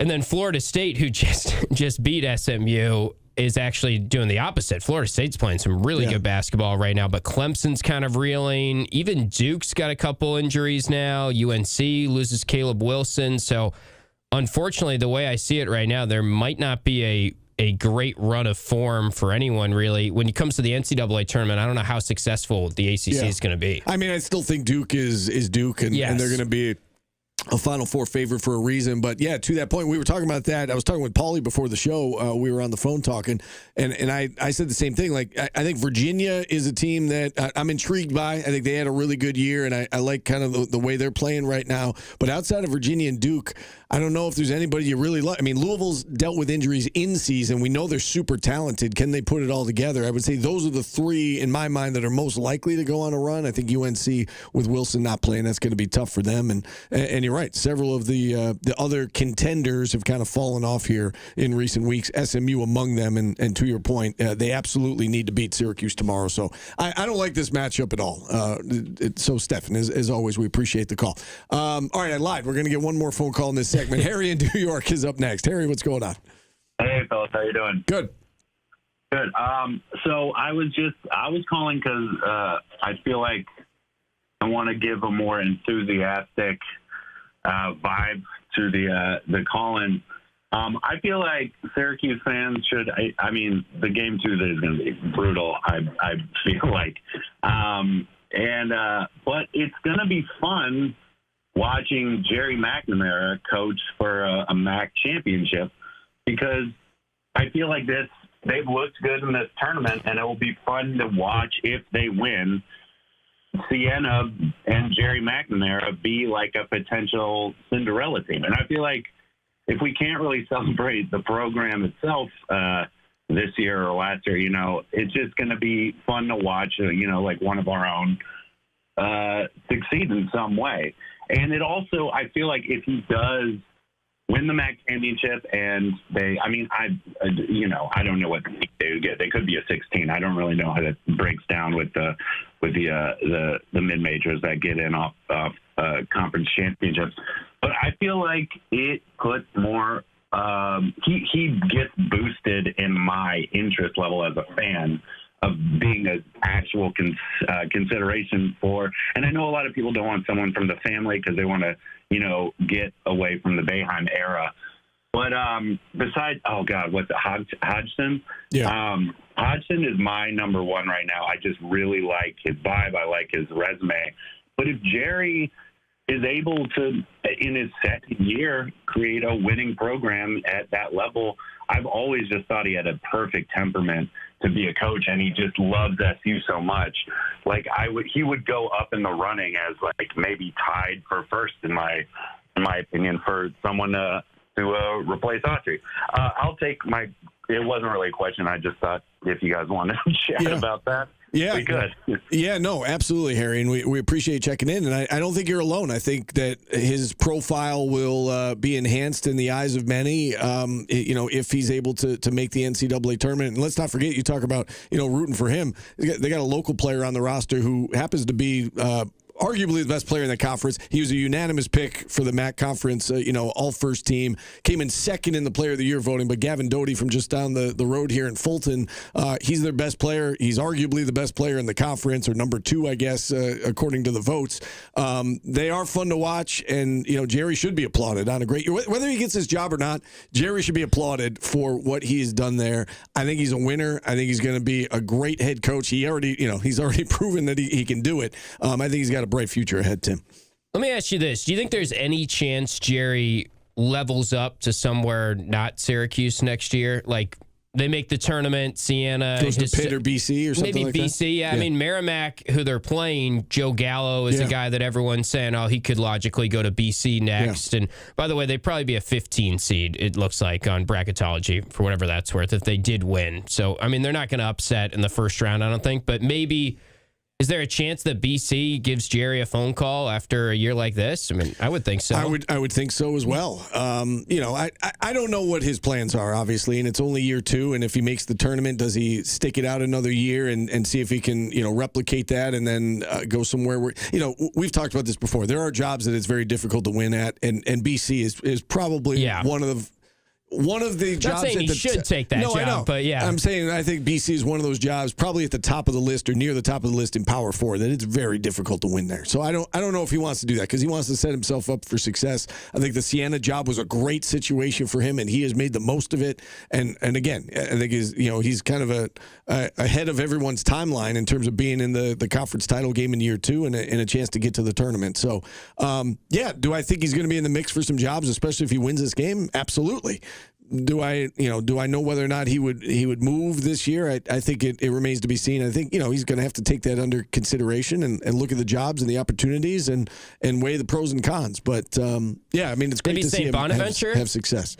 I mean, I know Mark Schmidt's retiring. Yeah. So I don't know. That's another job that's maybe. It seems like Mike McDonald is going to be the front runner there. He's done a terrific job, so he'd be a good hire too. But we'll see. We shall see. All right, so let's take a time out here. If you're on hold, stay on hold. We're up against the clock. We're about 5 minutes behind schedule. We'll start hour number 2 next on ESPN Radio. This is Orange.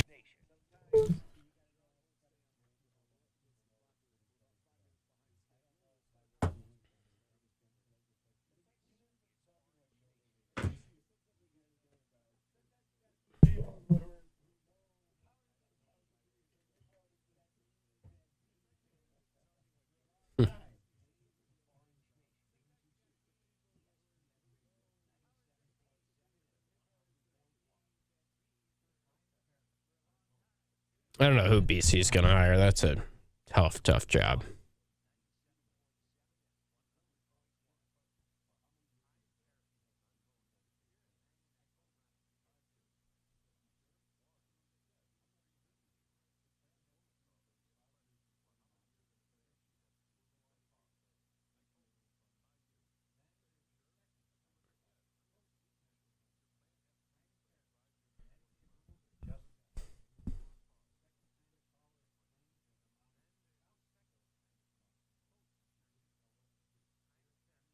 I'll say this, Q Sports Know, you might be right that they should have hired GMAC, and I understand saying that, but also I think if it was GMAC, he would have struggled here. I think the situation was just very... obviously, Red has not done a good job, but I don't know how much... I don't know if GMAC wouldn't have been run out of town in 3-4 years if it was him. The other thing I would say about that, Q Snower, is that I was in the office last night putting together like a piece looking back on Autry's time, and I watched back some of the introductory press conference, and it was brought up by multiple people at that introductory press conference that they kept referring to there was a plan in place. And I do wonder if it truly was like a succession plan type thing, where I don't know that. I don't know that it was, all right, we're going to sit down with Jerry, we're going to sit down with Red, and then they picked Red over Jerry. It might have just been a done deal that when Jim Boeheim leaves, Autry's going to take over. And again, I don't know that we'll ever know that, but it almost sounded like in the press. I got the feeling watching that press conference back 3 years later now that it was just that was the plan. I'm not sure they interviewed. Yeah. I think you're right. I don't know that for sure, Armosaurus, but I tend to think that whoever was the next head coach probably would have struggled. And you guys could disagree, but that's just my read on it. And you know, if they hired GMAC and they had a little bit more success, there would still be a lot of people. It wouldn't have been enough. Yeah, right? There still would be a lot of people saying, "Why did they go to GMAC?" And then I'm not sure that there would be as much like would Autry have gone on to a different job and had success? I don't know. That part maybe not, but I'm just not sure that GMAC would have really been. I don't think the program would have been humming with him, and I think it's because there's more that goes into it, like Red is saying, and obviously Red hasn't been good, but it's just you got to have the right NIL and everything in place. Yeah, maybe he could have raised more NIL too. I mean, I think Jerry's a much better speaker and motivator and things like that. This is what I will say to that point from Tim. I think if and when Jerry does end up back here, again, I don't think it's going to be this time, but say he comes back in 5 years, I think he's going to be in much, much, much better position to succeed than he would have been this time around. And you only get one crack at this job, right? Like, Red's never coming back. So if Jerry had come here initially and gotten the job and struggled and they decided to part ways, he's never coming back and getting it a second time. So I think it may have been a blessing in disguise for Jerry, to be honest with you. Yeah. That it played out like this. He went away. He got some experience. He's having success. And then wherever he goes next, he's going to be in much better position to succeed than maybe, I don't know. What you're saying is you don't know if he was set up for success here, and I would agree with that. Well, I mean, everyone says he left after 1 year with the Red, and like he saw that Red was a disaster. No, that wasn't it. I don't think that's it. Yeah. I think he wanted to be a head coach, and also maybe there's some truth to he saw that it's going to be really hard to win right now at Syracuse, and if I stay here, then my stock might not be as good. I think he was being a good friend and a good part of the program, staying that 1 year, saying, all right, it's a transition year. I'm going to stay. I'm going to figure out my options, and I'm going to go somewhere where I know I can win. And I think I'm on QSportsTalk.com. I agree with that.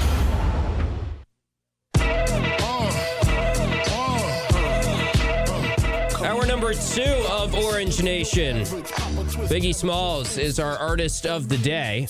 Hypnotized, and I think that's what has happened to our phone screener here. It's hypnotized. I don't know what. It's got a mind of its own today, Steve. It does. So if you were on hold, I think you need to call back. Yes? Yeah. We can't take these calls right now? I can't do anything, The screener has been hypnotized, literally. It's frozen. Our call screener has been frozen. So if you happen to be on hold and can hear me, hang up, give us a call back, and we will do our best to get you on the air. But the phone lines seem to be down at the moment. So it's a conspiracy. John Wildhack told us don't take phone calls today. Yep. Here we go. Now they're ringing again. Poor David's out there by himself. I don't know. That's the second time I've seen something appear on the screener that I've never seen in my time working here. So this will be interesting. Maybe we will get callers here in a second, and hopefully just keep trying. I'm sorry to anyone that has had troubles calling in today. Yes, all three. We've got 3 lines going right now. So, all right, we'll do our best to get to your phone calls. We are driving into our second hour. It's brought to you by Burdick BMW of Cicero. This whole thing with Jerry being in the MAC title game, it does add an extra element to to the potential coaching search. That if he wins this game, I think he's going to be on the radar for a lot of people. It sounds like fans would come around on that idea too if he gets in. Yeah, and I want to see how the game goes for sure tomorrow. I'll definitely be interested, be watching. I'll be rooting for Jerry because Jerry's from Syracuse, and I like Jerry as a person, and I think he's a great success story to this point in his young head coaching career. So I'm with you. I think we share the same opinion on Jerry. I don't know if necessarily this is his time. Now, if he does go upset UConn as a 15 seed, then maybe that changes things. I mean, that's another thing we haven't really talked about with like Brian Hodgson. He's probably going to be a 12 seed if they were to win. There's so many 12-5 upsets. There's less of them, I guess, maybe now. But what if Brian Hodgson is in the Sweet 16 and then all of a sudden he's not going to jump Josh Schertz, but there's a world that Josh Schertz, who everyone considers the hottest name right now, just stays put at St. Louis. and Hodgson is the guy in a couple of weeks from now. And, you know, we've talked about Syracuse is probably going to have to bid for his services if you do want him. But if everyone wants him, is he then going to not be as interested in the Syracuse job as maybe we think he is right now? Yeah, it's a fair point. It's a fair point. A lot can happen over the course of the next couple of weeks. That's why it's hard to predict right now. I know everybody wants to know who's the next head coach going to be. There's a lot that still needs to play out over the course of the next few weeks. So let's get back to those phone lines. Michael in Manlius has been waiting patiently. Michael, thank you for your patience. How are you today? No problem. I'm doing good. How you doing, Steve? How you doing, Tim? Good. Good. All right, yeah. So, first of all, my rendition. Don't you know a real dog when you see one? I'm sipping on booze in the house of blues. I'm going back to Cali. That's my going back to Cali. Okay. All right, so past and future. I thought this season basketball began with a lot of promise, and that promise evaporated. I think it's because our players, they didn't play like their life depended upon it. Okay, so this is the future.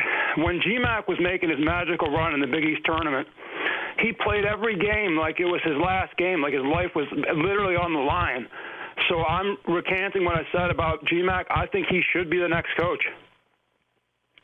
We shall see. Yeah. I mean, I think that, listen, I think Jerry is a winner. And, you know, you said you're going to root for him because he's, you know, part of the family and you like all of that stuff. I mean, I'm going to root for Jerry no matter where he goes, what he does. I know I'm not supposed to root in this business, but, you know, Jerry is a great coach, great man, great winner. And, you know, Syracuse, I do think that he can come here and have success. With that being said, I think that there is a struggle right now about the whole in the family, outside the family situation. And I don't know that he's going to get it. You know, I think you and I are on the same page, Tim. I don't know that he's going to get it this time around, but he's a young guy. And do I think that at some point in his life and in his career, he will be the head coach of the Orange? I absolutely do.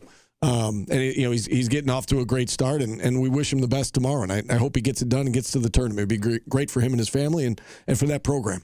Dave in Syracuse up next. Dave, what's going on? Hi, guys. I'm going to stay on the Jerry wagon here. I'm not a Johnny-come-lately on this.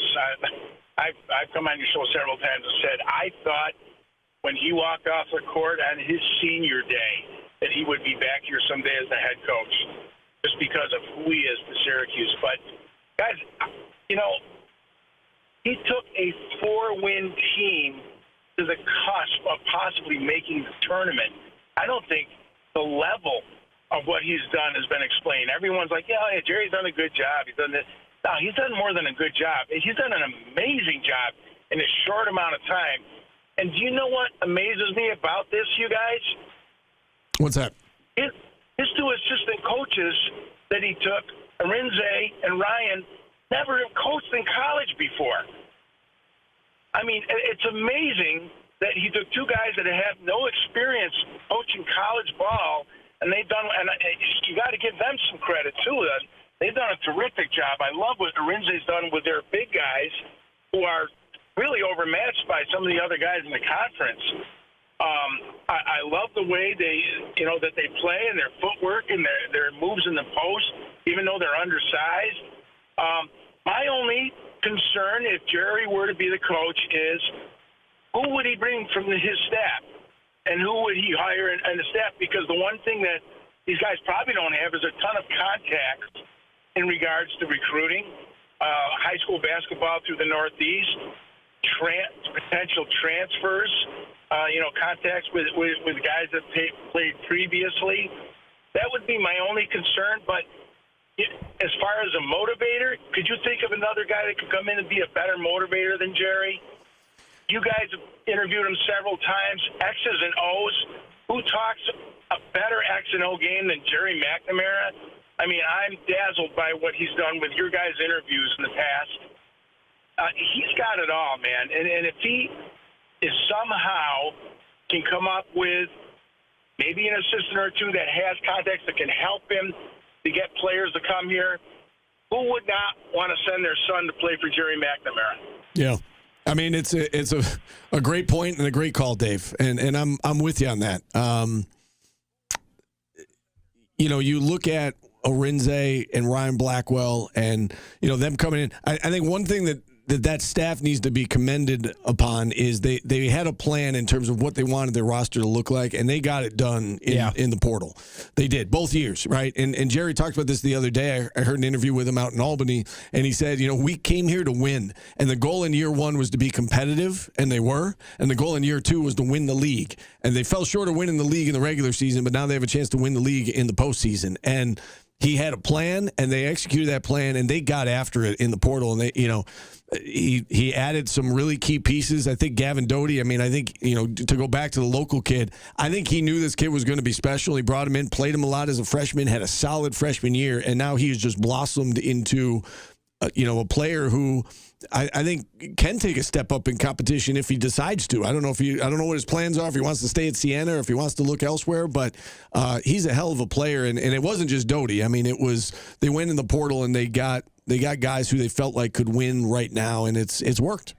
Yeah, I did one game for Siena filling in for basketball radio play-by-play last year and got to be around Jerry a little bit. And Gavin Doty was a good player last year, but I never would have imagined the stat lines he's putting up this year. I mean, he actually had a very good game off the bench when I did fill in, and you could see some potential, and it was very clear that he had a lot of family support in the arena that day, and they love GMAC, and obviously he has a great relationship with GMAC, but I did not think at that point last year that we'd be talking about Gavin Doty as potentially a guy that could, if Jerry took the job, he could come to Syracuse and he could be playing for Syracuse maybe, and maybe a contributor, whether that's off the bench or, you could get into that at a later date and time. But I think the one thing to bring up with this, and it's fascinating how we've gotten a lot of phone calls now advocating for Jerry, and there's a lot of people online that probably hate that we're even having this conversation, because if you're against Jerry, you're firmly against it and you're like rooting against him, it seems like, which I don't understand.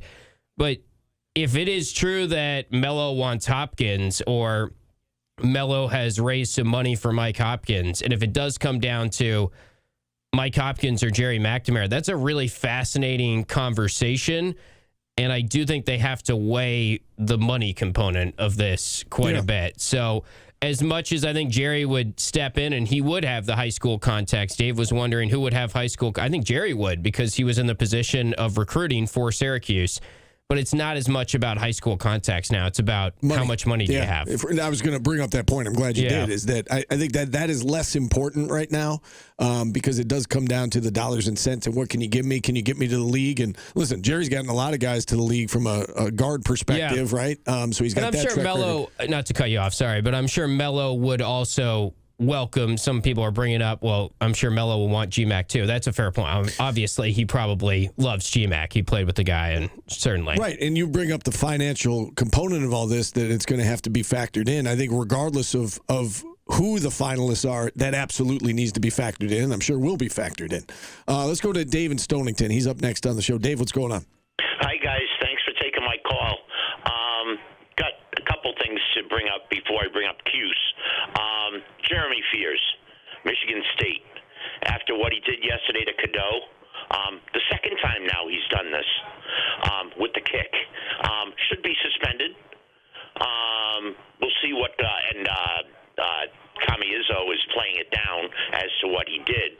But this is like the fourth time this year that he's done something crazy, and twice with the kick. Should definitely be suspended.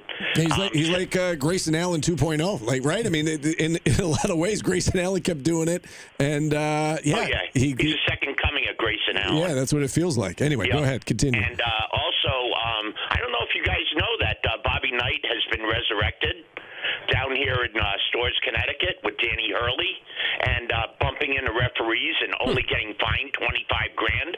Another one that should have been suspended. Nice call from the Big East Conference. I'm sure if that was Kim English from Providence doing it, he would have been suspended. Right. Well, Kim English wouldn't have done it, though. That's true. That's the difference. That's true. I'd like to bring up the Jerry point, okay? Let's go Jerry versus Red.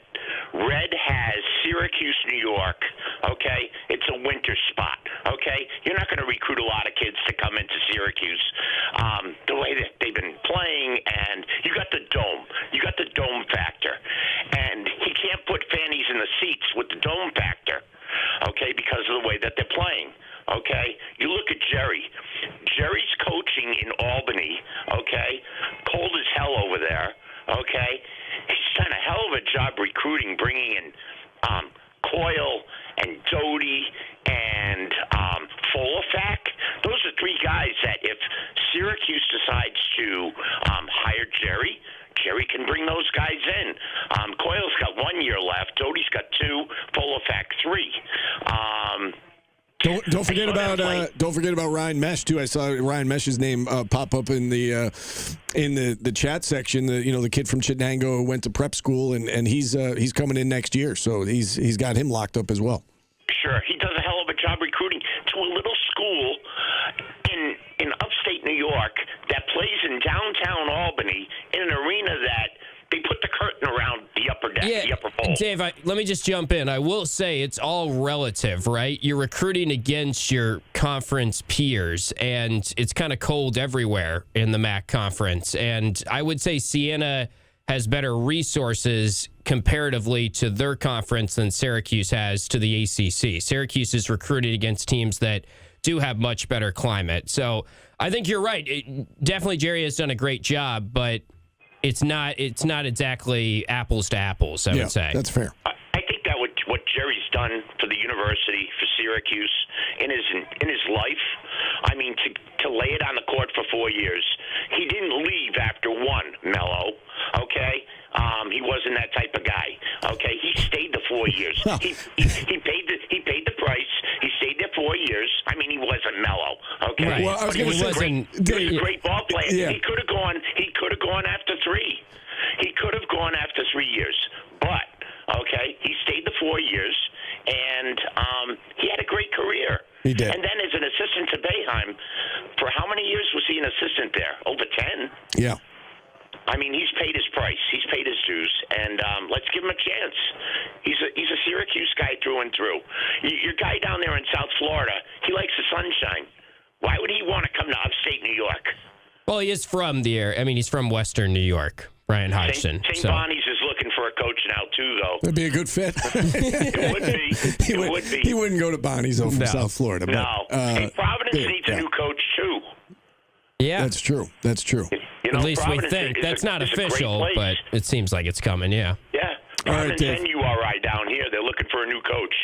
All right. Thanks, guys. All right, thanks for taking my call. Appreciate it, Dave. Yeah, I was going to step in there on the shot he took at Mello. Listen, Mello was the number 3 pick in the draft. He wanted to stay. Bayham said, "You're not staying. You're going." I don't think you can come at Mello on that. And in terms of Jerry, could have left after 3 years. He wasn't. He wasn't going to be a pro player. I mean, he had a nice, awesome career here. I was going to say nice career overseas. He didn't play a ton. He decided he wanted to go into coaching, right? He went overseas for a little bit and then decided that coaching was his calling, and he came back and he's obviously had a successful career that's just getting started, it feels like, in the coaching business. So I don't think Mello can catch strays on that one. He had to go pro. Yeah, Jerry McNamara is the perfect 4-year college player. Right. There was no doubt that he's like a Marcus Page or someone. You know, you just knew that he was going to stay here 4 years, and I don't know. It's nice to think that he was in the right era where there was no transfer portal, and he did stay at the one school, and he became such a fan favorite. You don't see enough of that anymore. All right, let's hit a timeout. We'll get to more of your phone calls on the other side. 315-437-7644. Back after this on ESPN Radio.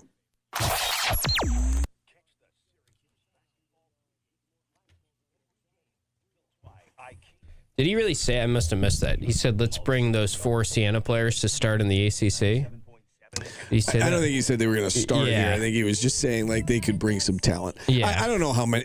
If he did get the job, I don't know how many he would bring. But maybe Gavin Doty, and that's, like I said, to be a contributor. Maybe I don't off think the he would bench. be a starter per se. But right.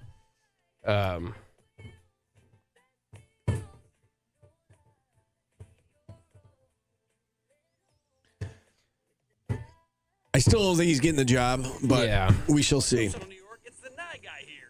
At least it gives us something different to talk about. Yeah, this kind of has turned into the Jerry hour. I've lost track of our breaks. We're on time now? Time, yeah. Okay. Well, I mean, this is going to be... No, we're not on time. Was that the first segment or the second segment? Yeah, that was segment 1 of hour number 2?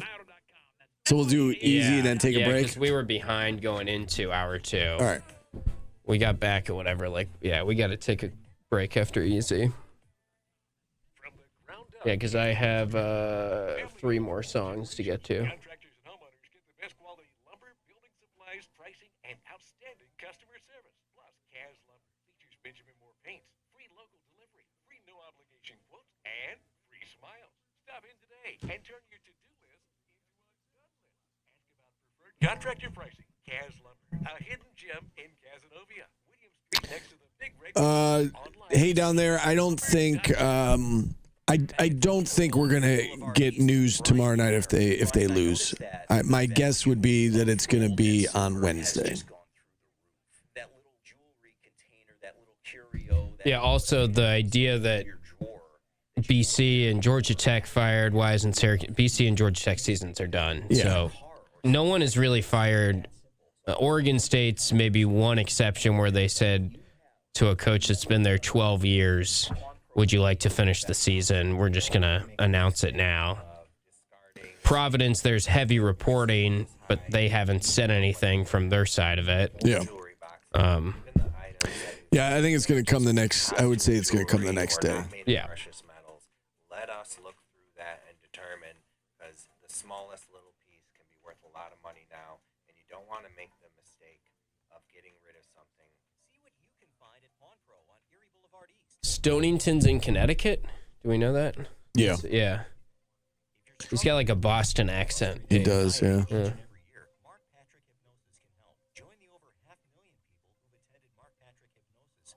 Yeah, obviously, we'll hear about the AD first for sure. I think shoot, Matt Norlander said by March 10th. That's tomorrow. Since August, I can honestly say I have not had one. I would imagine we'll hear by the ACC tournament starting. So by tomorrow, maybe.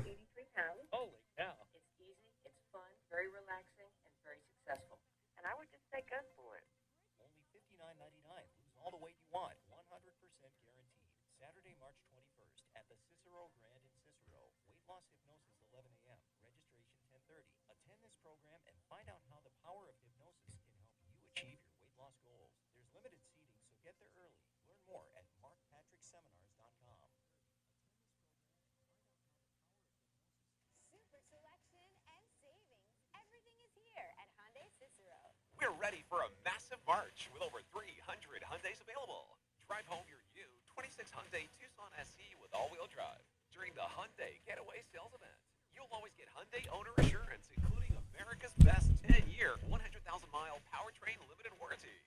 Savings, selection, everything. Are they really paying $2.99 million? What's the story? You seen this? At William Attar, we only handle motor vehicle accidents. Rideshare, truck, motorcycle car, only call William Attar. 315-444. Tua will cost the Dolphins an NFL record $99.2 million in dead money against the salary cap. Wow. So he just gets $99 million to be a free agent, plus whatever he signs, I guess.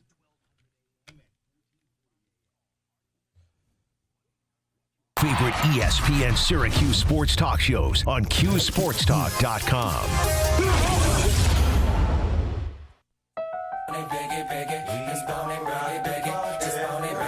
Notorious B.I.G. is our artist of the day as Paulie makes his way down to Charlotte for the ACC Tournament. Tim Leonard filling in for him. Stephen Fonte. I think our phone screener is fine right now if anyone wants to call in. 315-437-7644 if you'd like to chime in.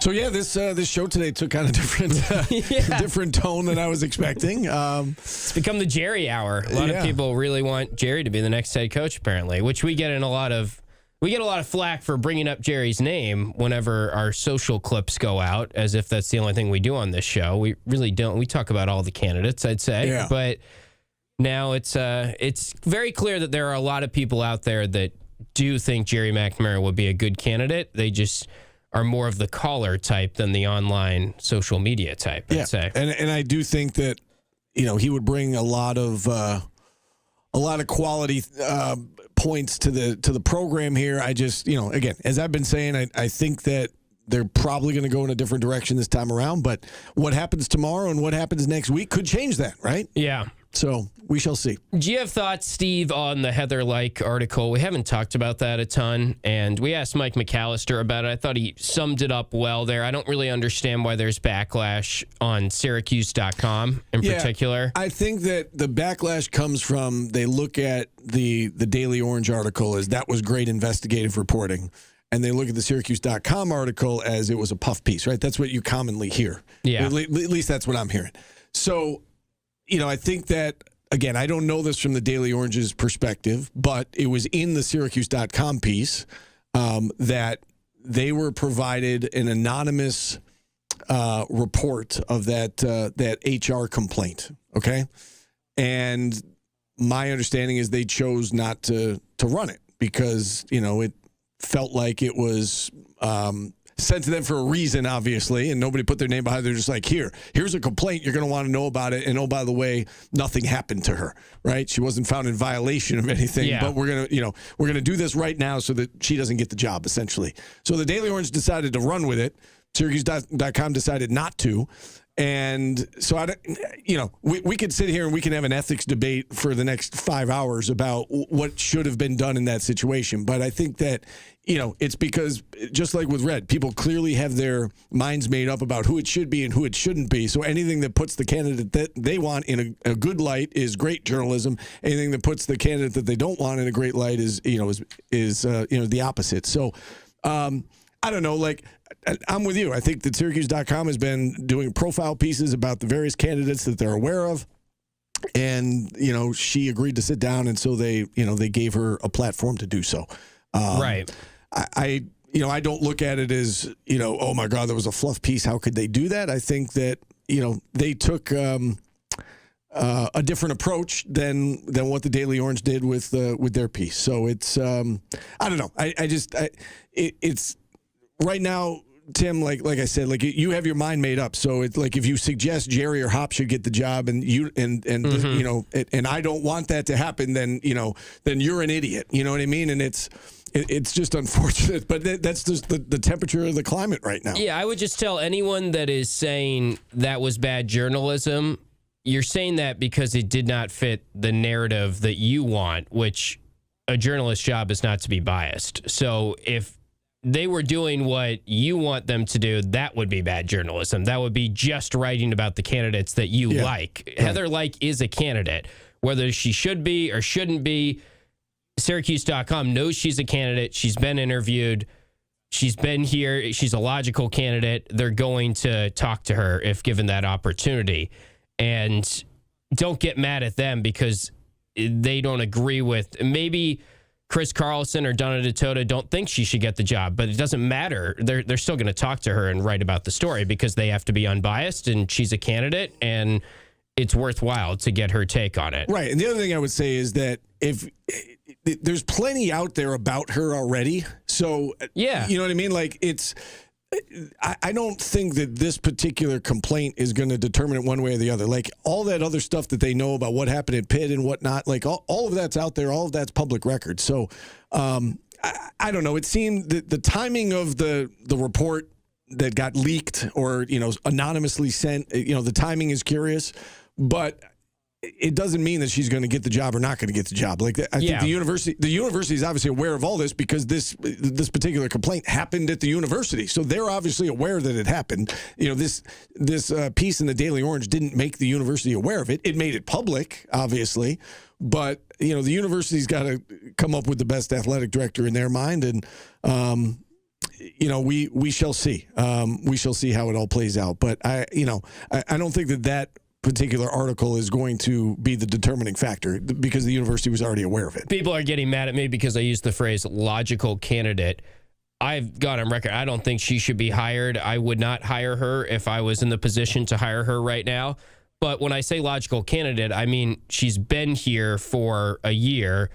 It's right to assume that she was probably hired with the intent maybe to kind of groom her to be the next AD. I think that's fair to say. And whether you think she's a good candidate or not, she is a candidate, and I think it's fair to say she's been interviewed, and they're going to look at her and they kind of have to look at her because she's been here for a year and she has ideas and she has thoughts, and obviously we'll see. We'll have clarity on this soon. I don't think she's going to get the job, but I'm just guessing on that. That's just pure speculation. I'm with you on that. I am with you on that. And yeah, if you have an internal candidate who is in the department who expresses interest, you're going to interview that person. It does not mean that she's going to get the job, and I'm with you. I don't think she's going to get the job, but I don't see anything wrong with what Donna and Chris did, especially because, again, they already released something by Nick Carparelli. Exactly. Yeah. They've been releasing these profile pieces on. These are, this person's a candidate. This is what they would bring to the table. This is their past experience, so on and so forth. They just happen to have an interview associated with this one. Yeah. Carl and Utica up next on the show. Carl, what's going on? Hi, guys. I just wanted to throw out an interesting name as a head coach possibility. And I'm one of those guys that thinks that it could stay in the family because I think there's good options. I think Hop would be a great option. He's made a run as a head coach and probably obviously learned some things from that, and now learning some more things from the NBA. I think Jerry would be a great option because he's at this level, and like you said, he had a plan and he's orchestrated that to perfection. The name that I'd throw out there that I haven't heard yet, and I'm not so sure he would leave TV to do it, but Tim Welsh, a former assistant at SU for a long, long time and a head coach at Providence for a period of time as well. So I'd just throw him out there and see what you guys have to think about that. All right. I mean, I don't think that he's a realistic candidate, especially when if you're going to go with the family, I think that, it's going to be Hopper or Jerry. I mean, Jason Hart, I know his name's been thrown around a little bit, but I don't think that's all that realistic at the moment. So I think if you're going to go in the family, it's going to be Hopper, Jerry. And if you're going to go outside the family, there are plenty of candidates that we could talk about, Tim. Yeah, Tim Welsh is a great guy, and I think maybe he'd be a candidate to come back on staff someday, but to be the head coach, I think that would be – there's better options, I'm sure, for them right now. Yeah, 100%. And it's not to say, to your point, he is a great guy. He hasn't been a head coach for, almost 20 years probably from his time at Providence. So I don't think that is realistic. All right, we'll take a timeout here. We'll try to get back on time. We're about 10 minutes behind schedule here, Tim? Yeah. All right, we'll do our best to get through the next 20 minutes efficiently. Back after this on ESPN Radio. This is our... I can't get mad. Sometimes when I'm out there, I'm like, stay on time. But it's tough when you get all these callers. And I more just get mad when I say, take a break, and then Paulie's like, we'll take this call right now. And when he's like, before we take a break, what do you think about how many towels you should use in the shower? Yeah. Because, I always use two towels, so. Have you ever used a robe, Steve, at a hotel? Then we'll take a break. Let's talk about the robe conversation.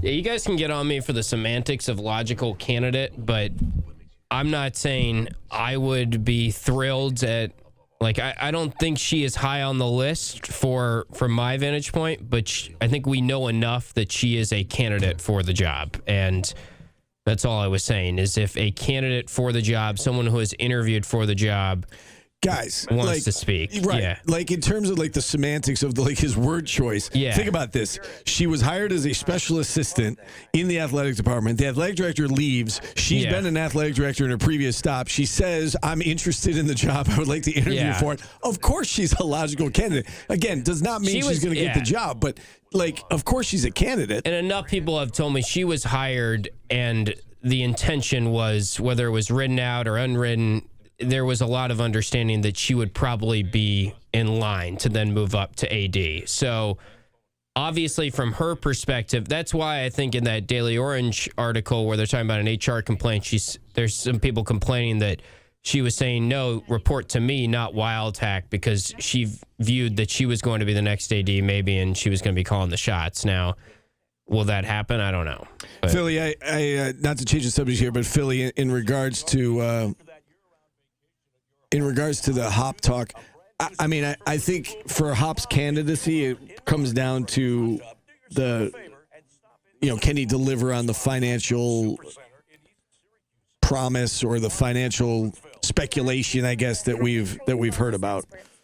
If he's able to deliver, I think that has to be taken into consideration. Right? I mean, it's hard to turn that down. But yeah, I mean, if Jerry wins tomorrow, it certainly makes things more interesting. Yeah. No, I'm just caught on the Heather-like thing, but we just said it, guys. I don't think she's going to be the next AD. So people are like, here we go, Galaxy is grooming her. And I'll say this, if they hire her, I will get on here and say I don't think that was the best hire they could have made. But let's see if it comes to that. I still think I'd be pretty surprised if she's the call. And I don't really think the HR complaint was anything that was crazy, but more like the lawsuit with Pitt and the budget stuff that's come out of Pitt. I don't really look into that HR complaint too much as a reason, but I see why you've phrased it well, Steve. Everyone's like, great journalism that because it fits the narrative that they don't want her.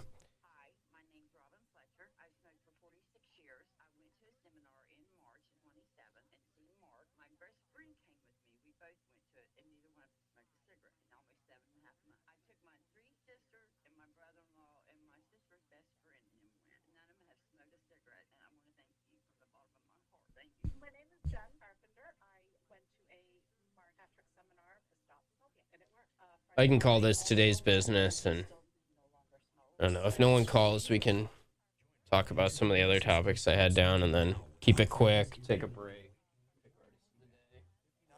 This is today's business? Yeah, I just got to get in at some point, so why not? You want to talk about Will Wade? Yeah, right. You had a good jab at him earlier. The almighty Will Wade. Quadir might have cost him that game. Yeah. Were you watching it? I haven't. I went back and watched the condensed game, and they just don't have that play in it. Yeah, sometimes they leave they're out. down 2 with the ball, and he made a really bad turnover, and then they had to foul and lost. Yeah, they're reeling. Live on QSportsTalk.com.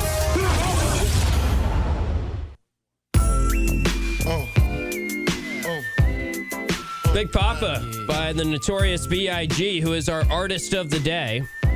Tim Leonard back with Steve Infanti. Time now for today's business, Steve, which is brought to you by Superior Plus Propane, as always. And we've talked a little bit about Will Wade, and it does seem like there was a section of Syracuse fans that thought Will Wade was an unbelievable coach. And right now, NC State, they're having an okay season, I would say, but for the level of players that they brought in the transfer portal, the expectations among the NC State fan base or just among ACC neutral observers was probably that NC State will be playing a little bit better than they have. They're 1-6 in their last 7 games.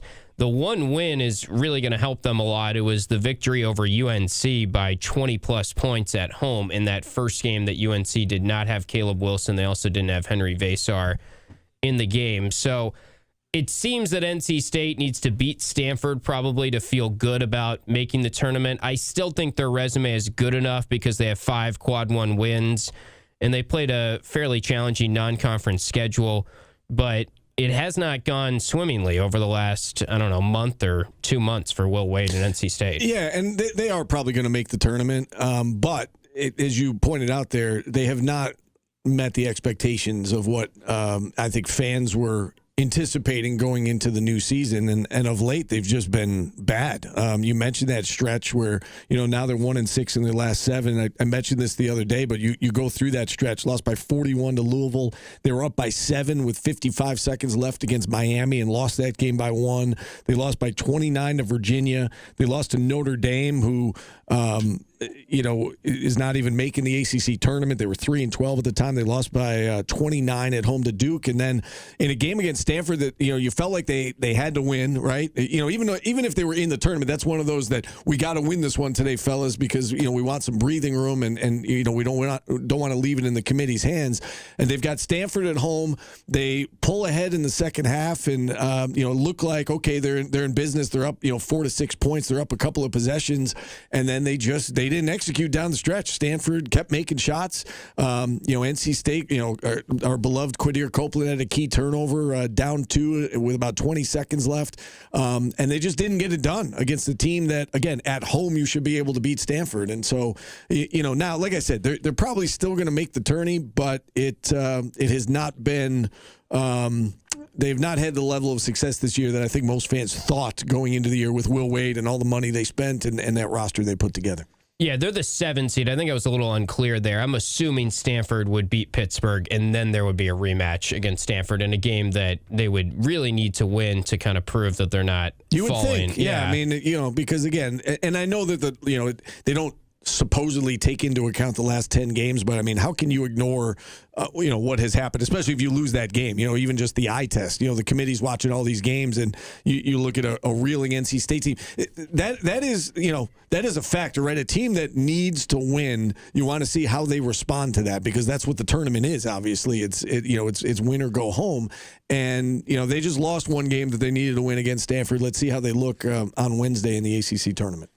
Yeah, it's a fascinating job because I grew up in that area, and NC State just seems to always have higher expectations than they should, maybe, or they don't quite do well when they do have high expectations, and they put in a lot of money to that roster. I mean, from what I've been able to gather, it's probably around $12 million is their total budget for players this year, and the player they got from Texas Tech, Williams, who was considered the ACC preseason player of the year, has not panned out.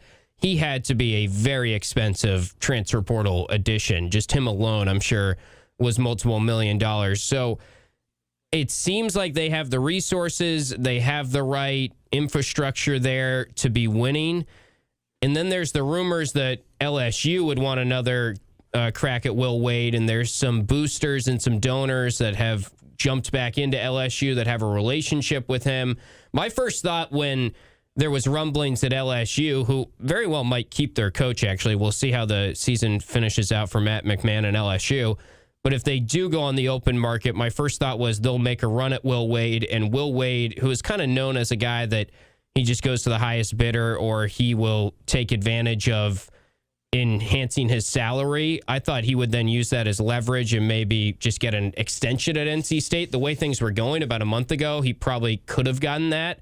Now I wonder, does he even have much leverage, or is it possible that he would see greener pastures and leave for LSU? This is all speculation, but if he does leave, then NC State, remember, was ranked a spot above Syracuse in the field of 68 poll, and that's a job that does have resources, and I'm not saying Syracuse won't have resources next year, but from what we know about what they spent on their roster this year, they spent a considerable amount more than Syracuse. I mean, I'm saying $12 million for NC State, and it's reported it's just under $8 million for Syracuse. Yeah. That's a great point, that in the pecking order of, all right, if everybody's after the same guy, for the sake of this argument, let's say, NC State wants Brian Hodgson as well, where are you going to have, the resources for your NIL and your roster construction, and where are you going to get paid what you want to get paid? And that is a factor, and then probably big factors on the list. So we'll see how that plays out. We do have to take our final time out here on the show. We will wrap things up on the other side. Back after this on ESPN Radio.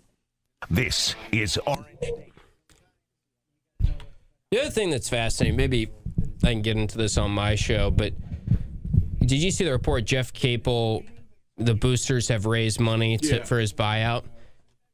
It's very confusing sometimes how when you have to pay the buyout, the money comes. Like, why didn't they raise money for NIL? I mean, from what we know, Pitt doesn't have good NIL right now in the league, or you see the stuff like, well, Melo is raising money for Hopkins, which I don't know if that's true or not. But if that's the case, like, Red's got to be looking at that thinking, well, why didn't he raise money for me? Or, you just see a lot of, like, schools that say, we have gathered money for the buyout. And sometimes it's the schools that you think are hamstrung financially. Right. I don't understand it. But maybe it's just easier to motivate a booster to run a coach out of town.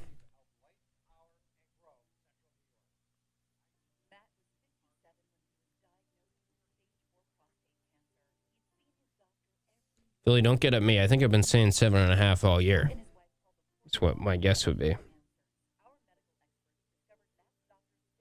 maybe I've said like 7 to 7.5. I don't know. But either way, it's definitely like triple what they had last year or 2 years ago now.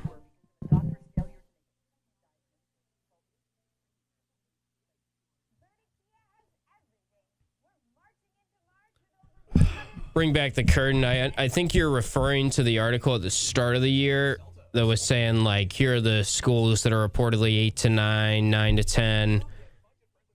I would say that from what I've gathered now, there are more than 8 schools that spent more than $10 million. And also, it really doesn't matter what the figure is. We're confident that Syracuse is 7th to 9th in the ACC or in that range. So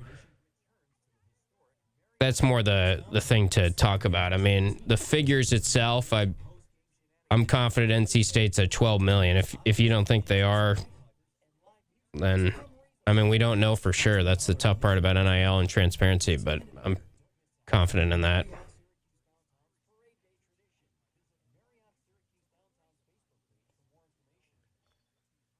Can you stay for an extra 7 minutes Yeah. and do the Orange Nation thing? I won't complain about it. Thank you. Or run to the bathroom.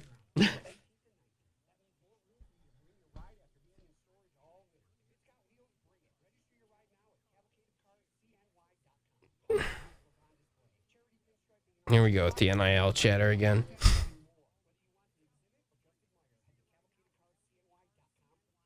Caper, yes, I'm confident, and obviously Florida State is below Syracuse and they're exceeding. I'm also confident that Syracuse did not live up to their expectations in NIL this year. Clearly, they're not doing good enough.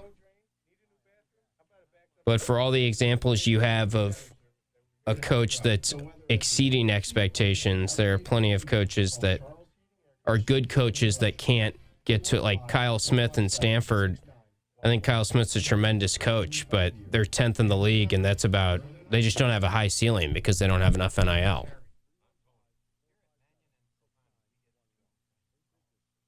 Here we go. Is NIL why we lost to Hofstra? Can we not have any nuanced conversations anymore?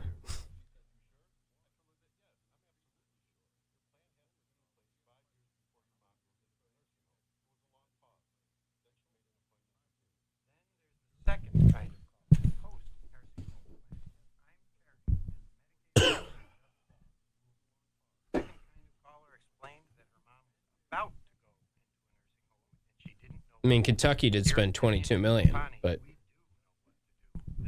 I see what you're saying. Medicaid, it does take some planning. That's what we do. Good morning, Mannion and Kapani. I'm Jackie. Yes, Syracuse, right here at 220. I guess, what are you looking for me to say? Bring back the curtain. I mean, I've said it 100 times at this point that $8 million is enough. If it is $8 million, which sounds like it is, or just under, that's enough to make the tournament. That's enough to be a whole lot better than they are. I don't know. What else do you want me to say? That's enough to beat Hofstra. We've said that countless times. Watch your favorite ESPN Syracuse sports talk shows on QSportsTalk.com. Yeah, this album is dedicated to all the teachers that Might just have to let Biggie cook here to end the show, Steve. This is a good one. It is a good one. Juicy. This is his first big hit, you were saying? I think so. Yeah, if I remember correctly. This was the one that kind of put him on the map. It was all a dream. I used to read Word Up magazine. Good artist of the day today. Yes, you know we what needed that. You know what I didn't do is look up artist of the day candidates during the break there. There goes my perfect game. Let's see if I can pull that up as we're wrapping up the show here. And I don't know, do you just want to give me an artist of the day that you haven't done that you want to spite Pauly with? Oh, man, I don't know.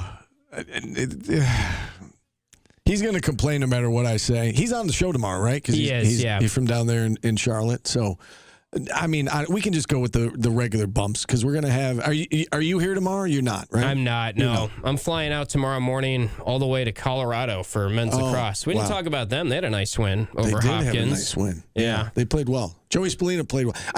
I still don't get all the Joey Spallina hate. No, he doesn't show up against good competition. I mean, when he's getting double and triple teams, sometimes it's hard to score.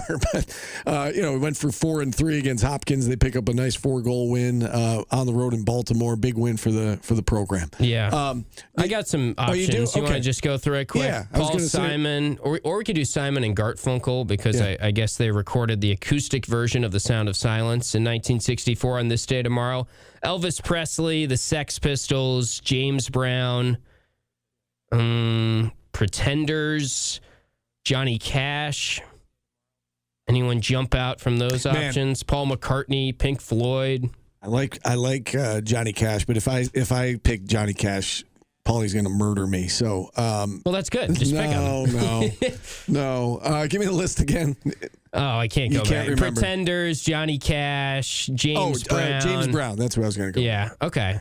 I'd do James Brown. Yeah. Can't go wrong with James Brown. I feel like he'll have some good bumps. Okay. We'll go James Brown Let's tomorrow. go James Brown. Okay. Appreciate you filling in today, Tim. Yeah, of course. Safe travels out west. I'll be back for drive time, and if anyone wants, if I had some bad takes that they want to yell about, call in 5 to 6 p.m. this afternoon. Go. All right. We're out of time. For Tim, I'm Steve. Thanks for listening. It'll be me and Paulie tomorrow. Enjoy the rest of the day, everybody. This is